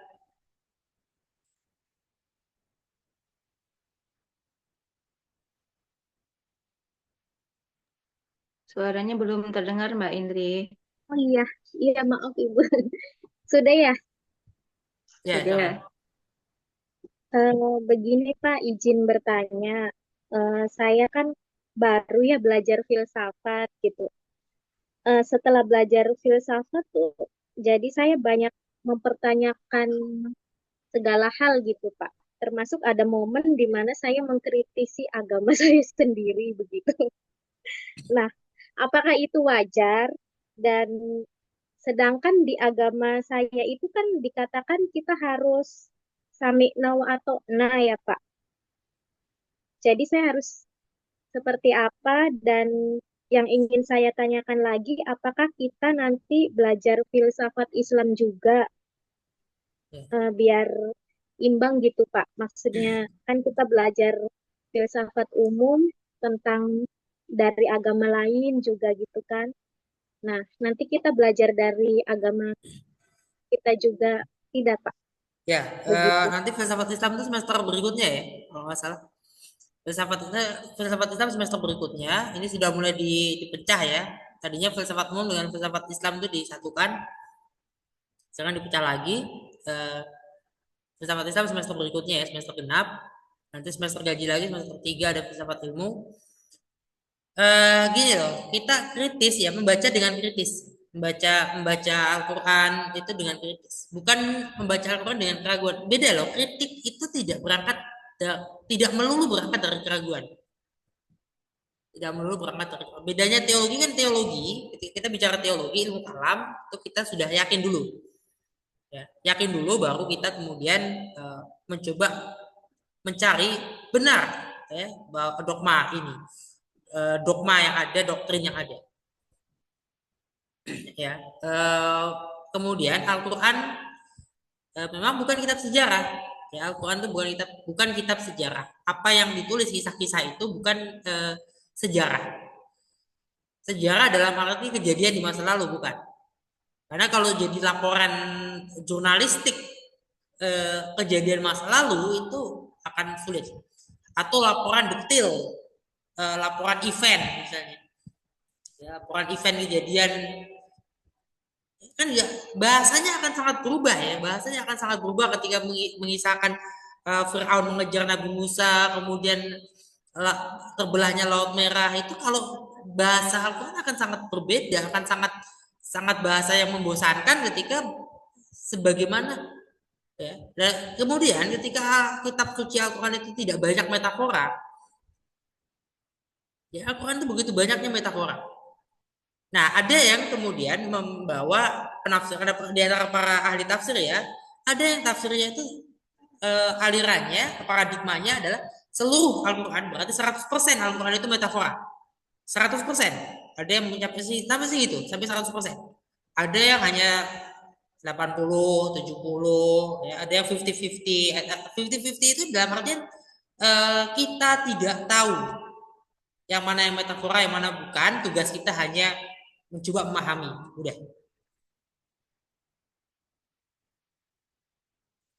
Jadi tidak ada penghakiman ya atau penilaian di situ. Dia tidak menilai dulu, tapi langsung saja menafsirkan. Udah, yang penting dia tafsirkan, tidak menilai dulu ini metafora atau bukan. Ada yang membaca surat Al-Fil misalnya itu metafora. Jadi surat Al-Fil itu tidak peristiwa gajah itu, Abraha itu tidak seperti itu. Tidak seperti itu, persis tidak. Ada yang mengatakan maksud burung ababil itu suatu kaum. Suatu kaum itu kan berarti dia bukan manusia. Bukan burung ya. Ababil itu suatu kaum, bukan burung berarti. Suatu kaum yang terbang. Berarti bukan burung. Karena suatu kaum itu berarti manusia. Manusia yang memiliki alat untuk terbang. Nah, kita nggak bisa terbang tanpa alat. Itu kan harus dibuktikan dulu. Nah, itu berarti penggunaan metafora.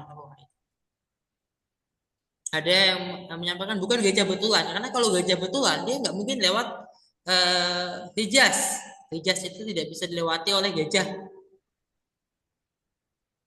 Jaraknya dari Yaman ke Mekah itu berapa kilo, bawa gajah betulan di situ berat.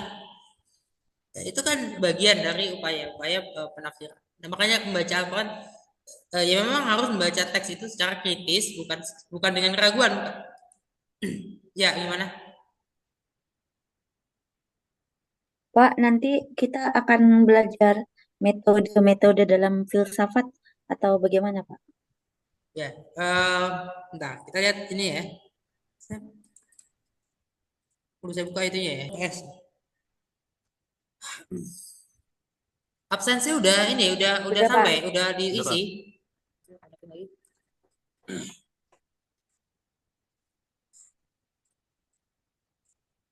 Bentar, ini.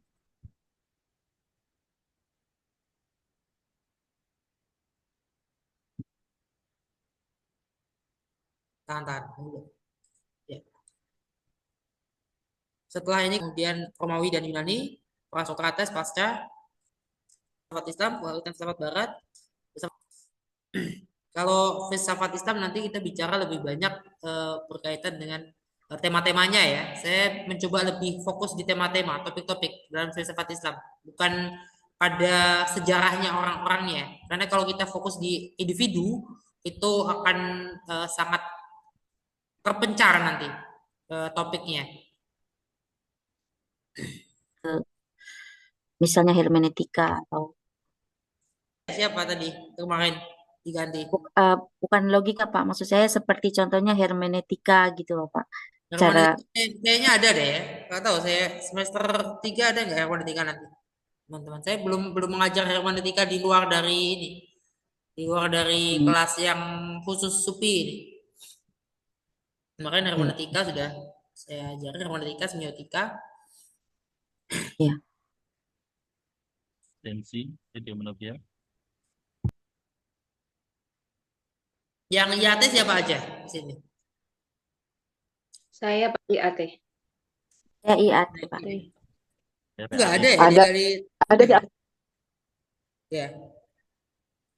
Ini semester 1 masih digabung, semester 2 eh,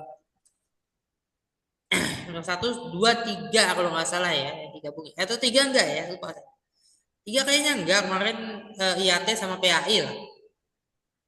IAT sama PAI karena katanya yang sudah masuk eh, penjurusan kan baru syariah ya, ekonomi syariah sama sama HKI ya. Semester 3 itu semester 4 saya ngajar sampai semester 4. Jadi kalau IAT masih ketemu di semester 4 kemungkinan ya.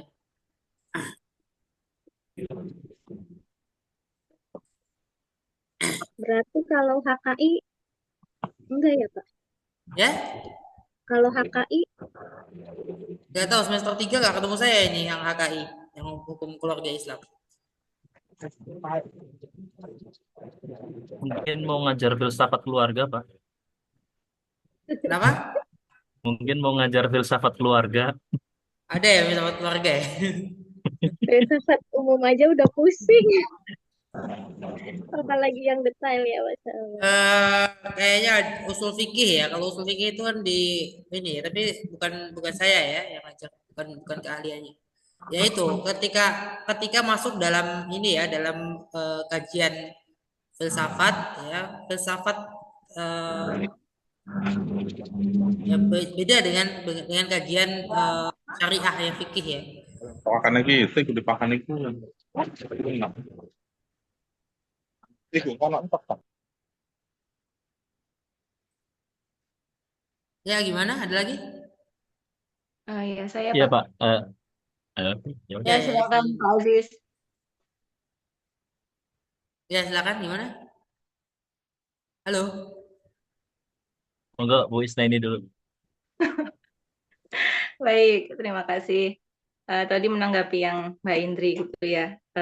Saya pun sebenarnya awal gitu ya merasakan terus kemudian ada tanda tanya gitu ya ketika belajar filsafat. Tapi kan di awal Pak dosen juga sudah menjelaskan bahwa ini ya memang bagian dari ilmu gitu ya. Dan eh, sebelum kita belajar ilmu itu memang penting untuk iman sebelum ilmu itu gitu ya. Apalagi ketika kita membahas ke kitab suci, kita membahas ke Al-Qur'an yang jadi kan jadi pengen ngerti detail gitu ya Mbak Indri ya. Nah, kita gimana caranya menjaga keimanan kita yang harus sami'na wa ata'na ya udah kita taat gitu ya. Tapi bagaimana kita belajar untuk menambah hasanah keilmuan kita. Oh, detailnya tuh gini gitu ya. Oh, kita jadi tahu lebih luas gitu ya. Termasuk yang ingin saya tahu tuh ini Pak. Kalau nanti di filsafat Islam ataupun sekarang apakah membahas tentang ini kita kan mempercayai ada itu dari gitu ya apakah itu akan dikaji di filsafat karena kan kalau kita mungkin memahami secara kayak gimana ya dari Taurat ke kitab yang sebelumnya kan sudah tidak berlaku gitu ya nah itu yang masih saya penasaran itu di situ itu nanti dibahas di mana Pak kalau tentang itu Gimana? Tentang apa? tentang 4 kitab yang kita yakini itu dari perpindahan Oke. satu kitab yang lainnya sampai Oke. ke Al-Quran gitu. Kita gini, oke. Itu kritik arkanul iman ya, kritik terhadap rukun iman ya. Nah, rukun iman dan rukun Islam ini kan berbeda antara di Sunni dengan Syiah. Sementara eh, ya dua-duanya juga memang harus dipahami secara kritis, bukan secara keraguan ya. Kritis itu kan kita lebih mendalam, lebih mendetail. Nah, ini kita berpikir kritis karena kita harus berpikir kritis itu dengan cara mandiri, berpikir sendiri. Jadi kita mendialektika, kita berdialektika dengan teks itu, kita berdialog. Ini saya coba buka sebentar ya. Ya. Surah Al-Anbiya ya kalau nggak salah ya. Benar nggak? Anbiya ya.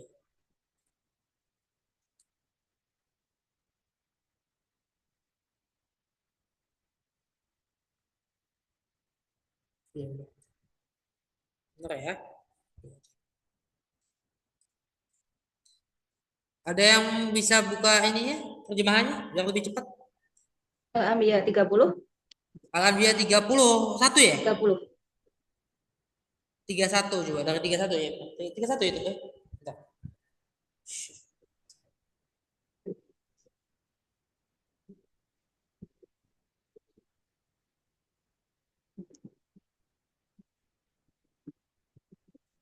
Ya, 31 itu waja'alna fil ardi.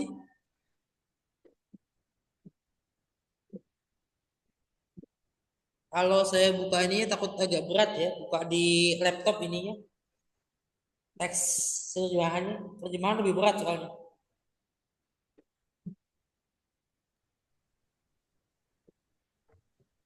Telah kami jadikan bumi itu, Pak ya.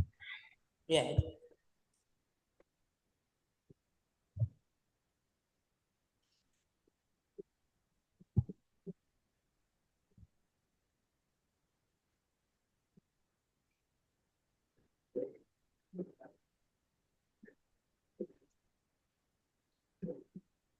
Baru 31 kan mulainya. Baru 31, 32, 33, berapa?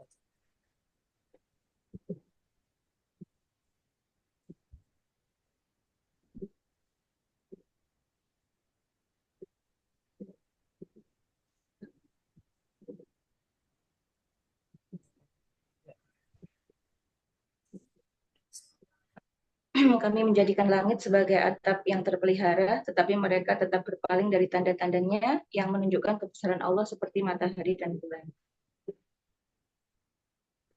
Iya.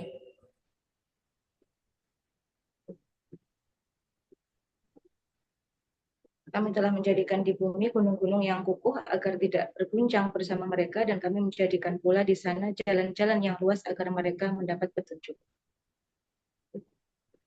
Sampai berapa sih?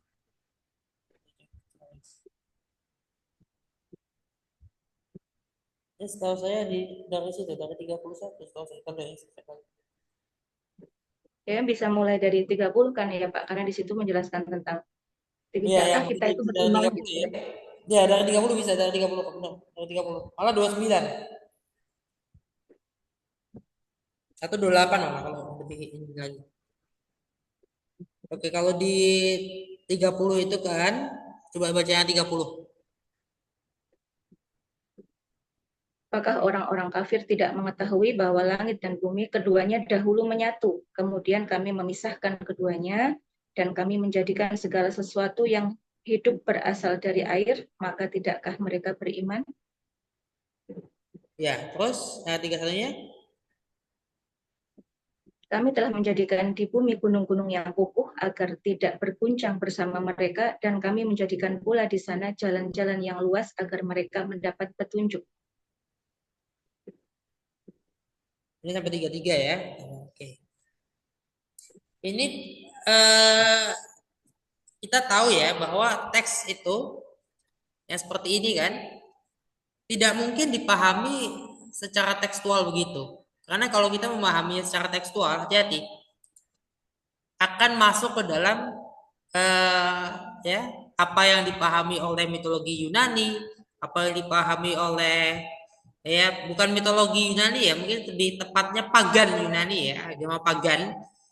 Eh, Agama pagan itu kan berhala ya, penyembah berhala. Berhala itu siapa sih berhala itu? Berhala itu siapa?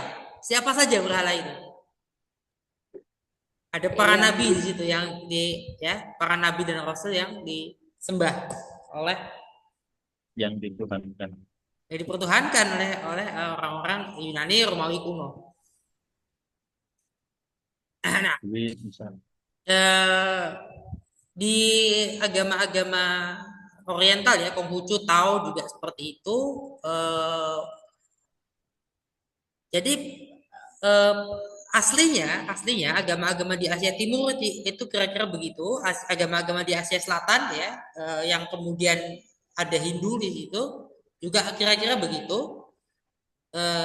Di wilayah Mediterania, Eropa, sebagian selatan ya, Afrika bagian utara, sampai wilayah Timur Tengah, apa wilayah Jazirah Arab, sorry, wilayah Jazirah Arab, Syam, wilayah mana Mesopotamia, Persia, kira-kira begitu. Agama-agama awal yang sudah melenceng sebetulnya ya, lebih ini ya, agama awal yang tidak terlalu awal ya, tapi agama-agama awal yang mulai memberhalakan sesuatu ya, mulai mengadakan sembahan-sembahan yang politeis ya. Ini kita tidak dalam rangka mencoba menjudge ya, tapi dari situ ya, dari agama-agama yang itu mereka membayangkan penciptaan itu seperti tukang kayu bikin kursi, bikin meja, seperti tukang batu bikin rumah, itu loh. Itu berarti kita melakukan apa kalau kita meyakini seperti itu? Ya membayangkan tangan, Allah punya tangan seperti ini, bayangkan wujud wujud Tuhan. Antropisme. Ya nggak Antropisme. boleh kan? Ada nggak ayatnya yang melarang itu? Jelas ya. Ada nggak hadisnya yang melarang itu? Ya itu jelas, itu dilarang ya. Termasuk ketika kita membayangkan proses penciptaan itu dengan bahasanya Dr. Agus Mustafa dengan teori adonan roti. Hati-hati. Jangan membayangkan proses penciptaan dengan teori adonan roti itu. Itu teori adonan roti itu nggak benar itu. Itu itu menghilangkannya, iya jelas, itu menghilangkan ya, menghilangkan kekuasaan Tuhan itu. Menyamakan loh, mirip dengan adonan roti juga ya kan. Manusia diciptakan seperti adonan roti. Gimana itu? Nggak gitu proses penciptaan itu. Ya. Allah itu adalah prima causa. Nah, ini yang membuat sebagian sarjana masuk ke dalam ateisme atau masuk dalam agnostisisme, masuk ke dalam deisme, ya karena itu ada konsep prima causa, sebab pertama, sebab utama, ya sebab dari segala sebab. Nah kita yang mengakui itu sebagai Allah, kita yang mengakui itu sebagai Tuhan. Sementara sebab pertama itu tidak tinggal diam. Ya, sebab pertama itu tentu tidak tinggal diam. Sebab pertama itu ada. Jadi semua agama, termasuk orang yang ateis juga sebetulnya mengakui adanya sebab pertama, sebab prima causa tadi. Ya. Tapi mereka tidak mengakui bahwa itu Tuhan. Kenapa mereka nggak mengakui? Karena mereka meyakini bahwa itu terjadi dengan sendirinya. Ya, termasuk Jonathan Black ya, ketika bicara tentang penciptaan itu dia lompat. Ya, ada sebab pertama tapi dia lupa bahwa harus ada sebab formal. Ya, kausa formal, harus ada kausa material. Kemana kausa formal, kausa materialnya? Kemana akal pertama? Kemana jiwa universalnya? Akal pertama itu siapa? Atau apa akal pertama itu? Kalau kita belajar filsafat Isyraqiyah, ya, filsafat Isyraqiyahnya Suhrawardi ya, kita belajar dari Suhrawardi. Akal pertama itu ya al-qalam. Itu akal pertama. Lauhul Mahfuz itu adalah jiwa universal. Kalau nggak ada al-qalam dan nggak ada Lauhul Mahfuz, kita nggak akan tercipta. Karena tanpa Al-Quran dan tanpa Lauhul Mahfuz itu nggak ada, ya, alam-alam semesta ini. Nah, semesta itu satu atau lebih. Semesta itu jamak. Semesta itu jamak ya. Jadi langit dan bumi tadinya menyatu, awalnya hanya ada satu semesta. Kemudian dari semesta yang satu terciptalah semesta-semesta yang lain. Berarti ada cloning kan? Proses cloning di sini. Ya. Ada proses cloning di sini.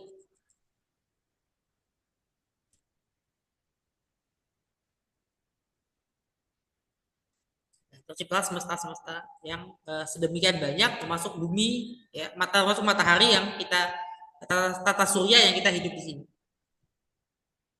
Ya, tata surya yang kita hidup di sini, ada matahari, ya, ada planet-planet, ada bulan-bulan, ya, karena Jupiter juga punya bulan.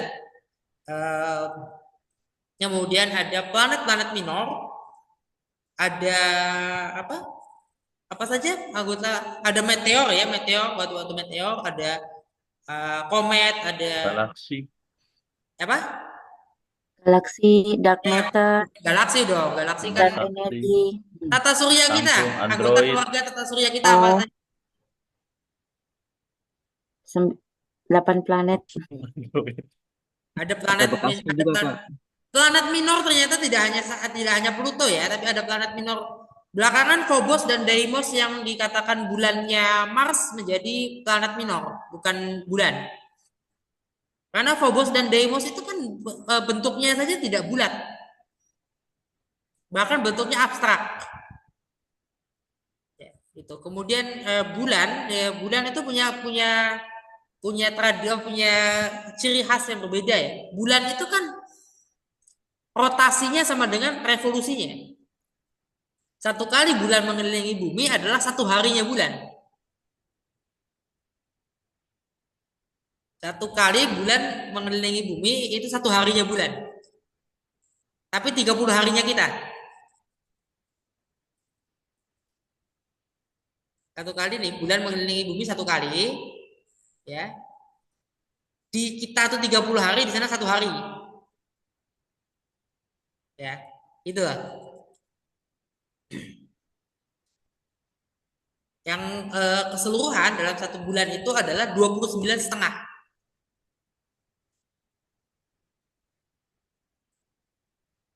Makanya ada bulan mati baru bulan baru. Akhir bulan mati bulan baru, akhir bulan mati bulan baru, kan selalu begitu. Kita harus menentukan mana 29, mana 30.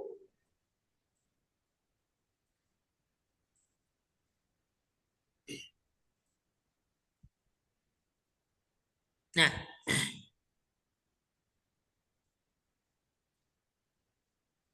itu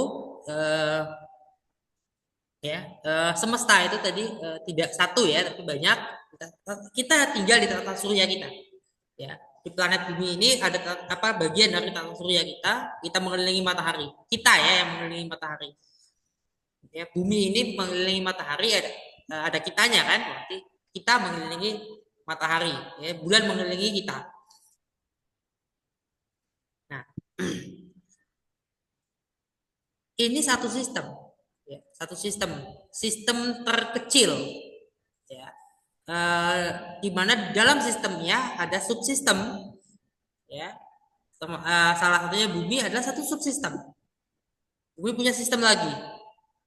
Di bumi diciptakan juga kehidupan. Kehidupan itu dari mana? Dari antara batu-batu meteor, ada batu meteor yang berisi air, ya, es yang cukup besar, itu bertumbukan dengan bumi.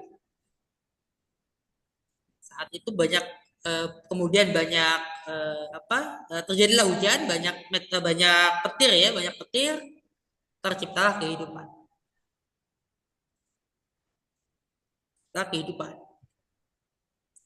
Kehidupan pertama berupa sel satu kemudian berkembang biak, akhirnya berkembang, ada sebagian dari sel satu itu berkembang menjadi spesies-spesies makhluk yang bersel banyak, termasuk berkembang menjadi manusia.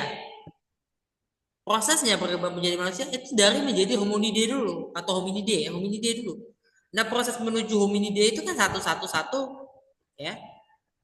Tapi pasti enggak hominide yang mana yang menjadi manusia, yang mana yang akan yang mana yang yang melahirkan bayi kemudian jadi manusia, kemudian jadi apa? Jadi gorila, kemudian jadi simpanse, itu jelas enggak? Pasti ada kejelasan di situ. Jadi tidak random. Kalau random, tadi saya bilang kalau random, kita kawin sama gorila bisa punya anak. Random kan? Ya enggak random ternyata. Ya, bukti-bukti tidak randomnya itu tadi. Ya, coba mau nggak kalau kawin sama gorila bisa nggak punya anak? Nggak punya anak. Kenyataannya begitu, ya. Kenyataannya tidak random, tapi memang prosesnya jelas ada arah tujuannya. Dari mana betul arahnya mana?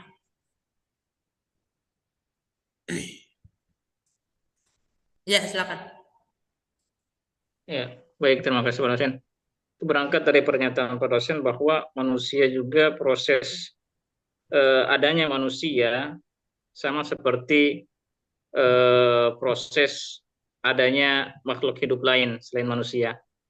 Nah, itu apakah bertentangan atau ada teori lain penciptaan Nabi Adam alaihissalam kemudian berada di surga, yang surga juga sebenarnya pembahasan tentang jannah itu kan beragam ya. Nah, Nah, kemudian diturunkan ke dunia seperti itu.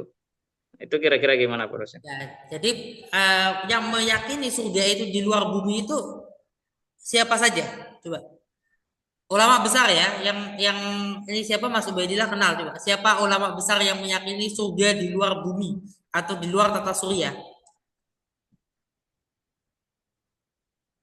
Siapa sebutkan? Al-Maturidi ternyata mengakui surga ada di bumi. Sampai setelah kiamat, surga ada di dalam lingkup tata surya kita juga. Bukan di luar tata surya.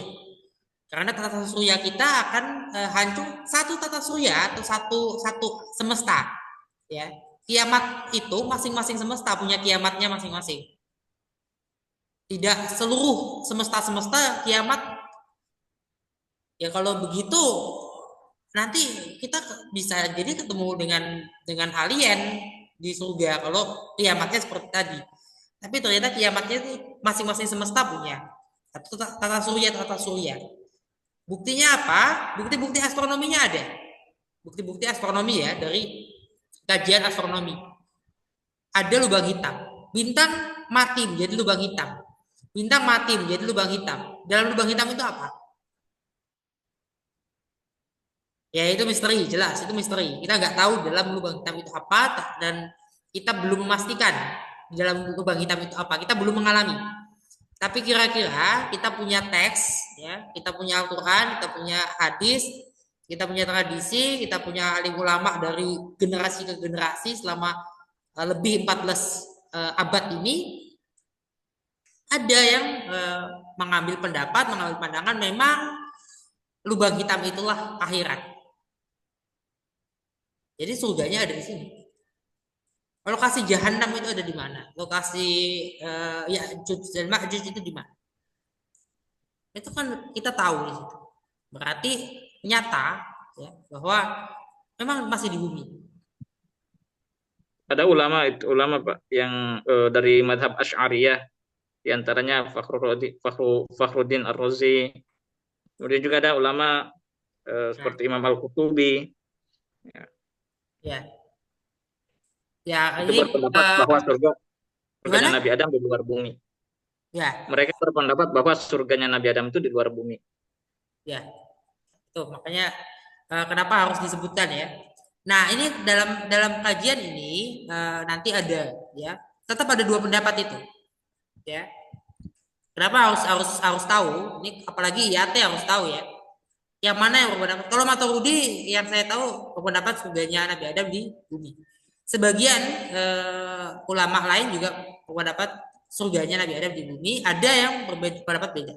Surga di luar bumi atau di luar tata surya ya maksudnya ya, di luar tata surya. Nah ini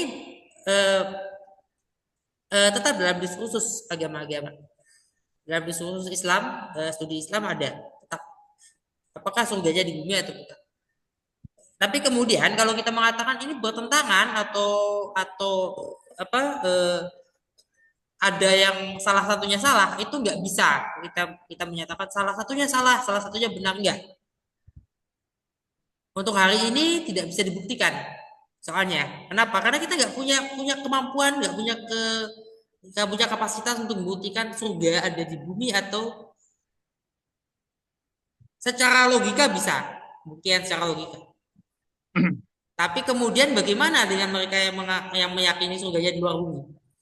Ini menarik ketika diskusi di grup-grup WA yang berkaitan filsafat ya. filsafat dan agama dan filsafat, jangan dibalik. Agama dan filsafat ya, itu kadang-kadang memang sampai bahasanya kurang kurang sopan ya, artinya yang mengakui surganya di bumi kemudian malah mengolok-olok yang surganya di luar bumi. Ini menjadi menurut saya itu soal etika ya, soal adab ya, nggak bisa begitu karena para ulama itu tidak saling menjatuhkan satu sama lain. Sekalipun ada Boleh masuk, Pak? perdebatan-perdebatan. Ya, silakan. Oke, Pak. Assalamualaikum warahmatullahi wabarakatuh. Izin bertanya, Pak, terkait dengan apa yang disampaikan tadi. Kalau yang saya catat tadi kan ada beberapa banyak sekali pertanyaan-pertanyaan tentang Al-Quran, kemudian dalam tata surga, penciptaan alam semesta, dan mempertanyakan tentang banyaknya pertanyaan-pertanyaan yang belum yang saya sendiri baru kenapa kita nggak mempertanyakan ini gitu Pak. Dan itu kan termasuk dalam sikap skeptisme kita ya Pak ya. Skeptis. Kita ada sebuah pernyataan, kemudian kita meragukan pernyataan itu gitu loh Pak. Meragukan pernyataan itu. Dan saya kira hal itu hal yang sangat wajar ketika kita berpikir secara kritis ya Pak ya.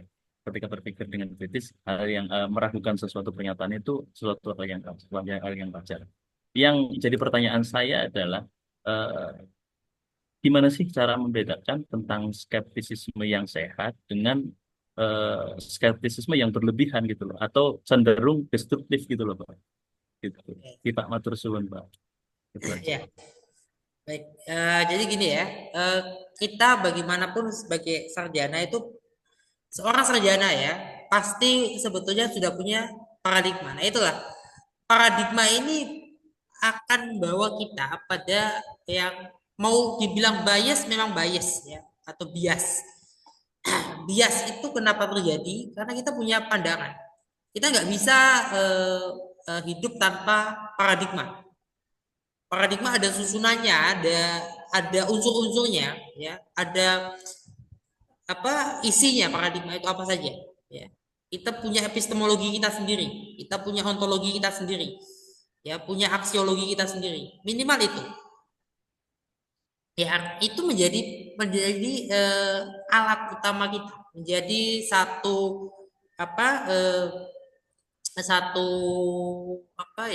fundament kita ya, satu dasar landasan kita. Dasarnya caranya kita berbuat itu, berpikir ya. Kita harus berada dalam landasan yang sama atau dalam landasan tertentu itu. Ya, kita mengakuinya. Nah, termasuk paradigma itu juga mazhab yang ada. Ya, mazhab kalam ya, ada Maturidiyah, ada Asy'ariyah, ada apalagi mazhab kalam. Mu'tazilah termasuk mazhab kalam ya. Dan lain sebagainya. Itu mazhab kalam itu adalah paradigma. Mazhab kalam adalah paradigma. Dan tidak bisa seseorang kalau sudah berangkat dari satu paradigma, memang baiknya ya teman-teman mengambil satu paradigma itu.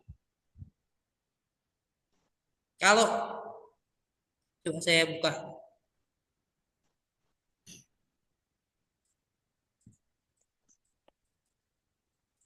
Saya kasih lihat ya berapa kali ya kalau ini ya.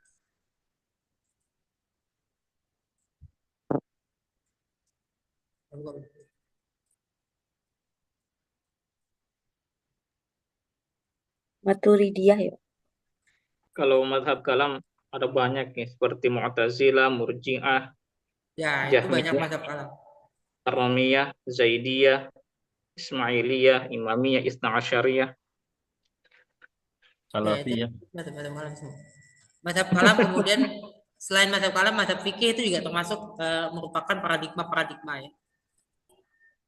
Saya pahami atau yang saya yakini, kita harus tetap punya kebebasan dalam mengambil perspektif. Tapi ya, kemudian perlu diingat bahwa untuk mengambil perspektif juga jangan Pertama gini, jangan menggunakan emosi. Jelas itu. Jangan menggunakan emosi. Kalau emosi kadang kita jadinya kenyamanan ya. Walaupun ada yang mengatakan beragama pada dasarnya kenyamanan, tapi ya gitu kan. Nggak gitu-gitu banget lah ya. Kita punya alasan.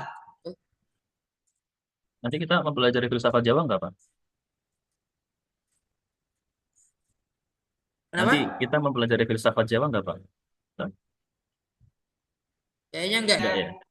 Pasti ya, ini perspektifnya Fahmina ya. Ini paradigmanya Fahmina. Ada dialektika antara teks agama dengan realitas ya, yang dikonstruksi dan dikonstruksi oleh ya, siapa? Oleh kelompok-kelompok yang ada, ya, kelompok-kelompok sosial yang ada, ya, masyarakat, komunitas-komunitas yang ada, ya, kemudian juga tentu individu di dalamnya. Ya. Juga relasi kuasa ya.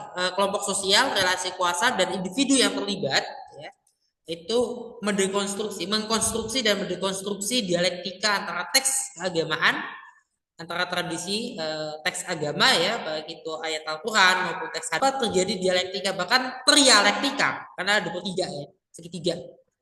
Ini terus begini. Dialektika ini nggak akan berhenti, nggak akan hilang, dan ini akan terus ada. Ini landasan ontologisnya. Ya. Jadi realita itu seperti itu. Masuk landasan ontologis, landasan epistemologis dalam satu studi, dalam pembelajaran, dalam riset itu masuknya sebetulnya ke dalam filsafat ilmu nanti ya, bukan filsafat umum. Kalau filsafat umum ini teori-teori, saya masukkan ontologi nggak sih ya? Cabang-cabang kan sudah saya kasih ya, cabang-cabang filsafat ya. Cabang-cabang filsafat itu sudah saya kasih. Tapi kalau yang bicara secara khusus ontologi dan ontologi ilmu, epistemologi dan epistemologi ilmu di semester 3 saya ini kan, saya lebih fokuskan di situ. Tidak di sini ya semester 1. Kalau mau dipelajari secara khusus satu pernya karena ada kalau di semester genap itu nanti semester genap itu kan ada filsafat Islam. Tapi ada data RPS saya. Data RPS saya itu ada.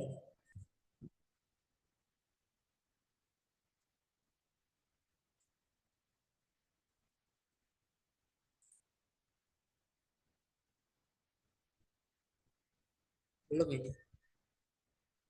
Saya ini lagi. Saya cek lagi. Ya, Bu Nurisa, silakan. Izin masuk Pak. Berarti semester 1 ini kita ini di akhir semester pun belum bisa berpikir filosofis ya Pak. Berarti nanti. Kenapa? Berarti kita ini semester 1 akhirnya itu masih belum bisa berpikir filosofis. Prakteknya lah Pak. Prakteknya. Bukan gitu pengertiannya ya. Hmm. Pengertiannya bukan begitu.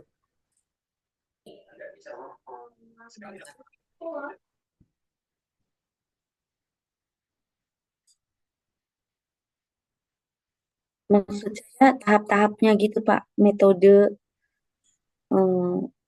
gimana kita berpikir filosofis. Ya. Ini nanti harus dicek lagi ya. Saya harus cek lagi kira-kira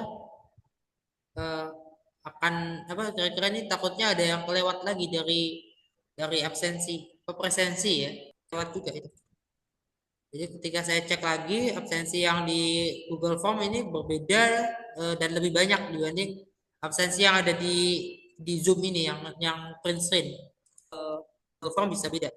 Memang saya sih pribadi ya lebih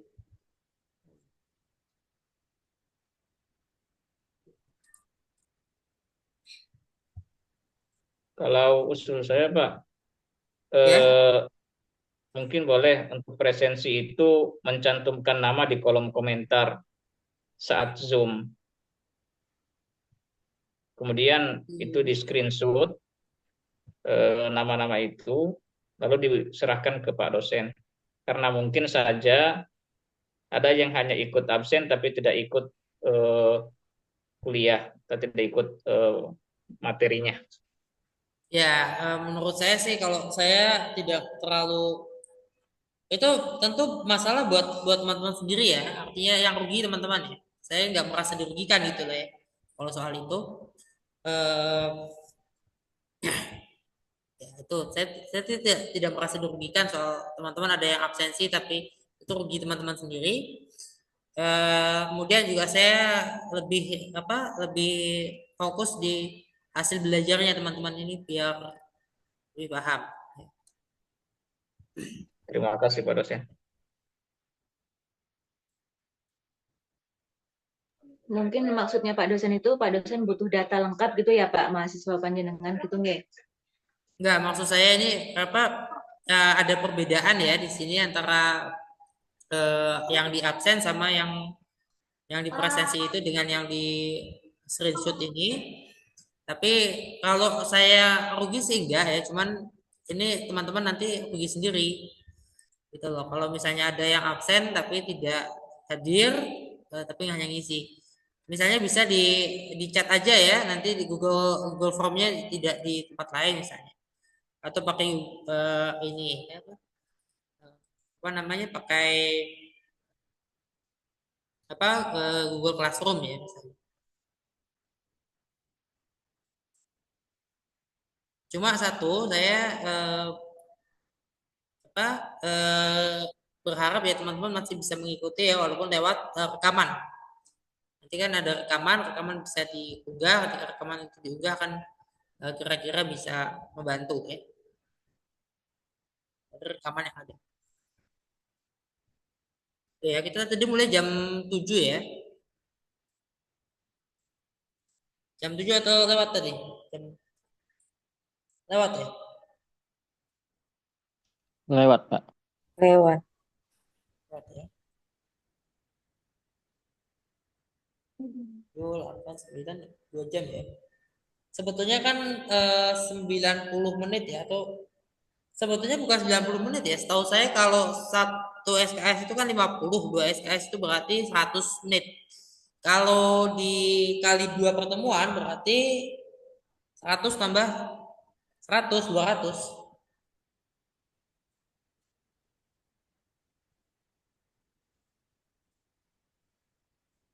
Ya 200 menit. Tapi itu kan kalau 200 menit kalau bisa mampu ya untuk 200 menit. Kan nggak mungkin juga ya kita capek juga 200 menit.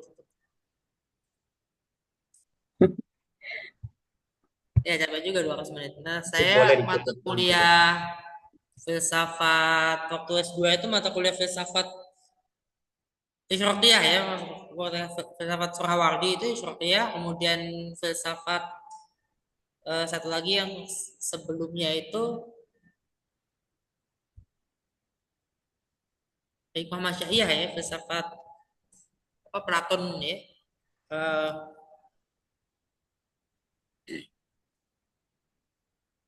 itu juga juga ini juga cukup panjang karena 3 SKS itu 3 kali 50.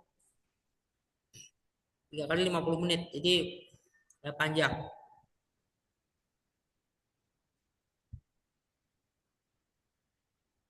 Akan banyak tema-tema filsafat ya. Kalau misalnya teman-teman belajar filsafat itu. Dan pembelajaran filsafat memang kuliahnya cenderung tema-tema umum sebetulnya. Umum karena sangat umum, sangat luas dan sangat mendasar.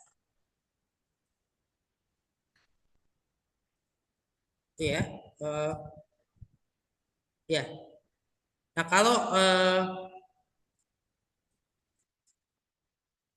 kita akan belajar, akan pelajari. Teman-teman tadi diperhatikan dan coba dicatat ya, kalau bisa dicari lagi 3 katanya tadi ya, apa saja tadi? Din ya, din itu kan agama ya, bicara di kamus Al-Munawir ya. Din, hikmah ya, kemudian apa lagi? Apa saja itu? Falsafah. Ya, din, kemudian wahyu, Falsafah, hikmah. dicari 3 hurufnya di kamus Al-Munawir. Apa saja sih 3 hurufnya itu? tiga huruf asalnya ya, akarnya atau huruf dasarnya ya.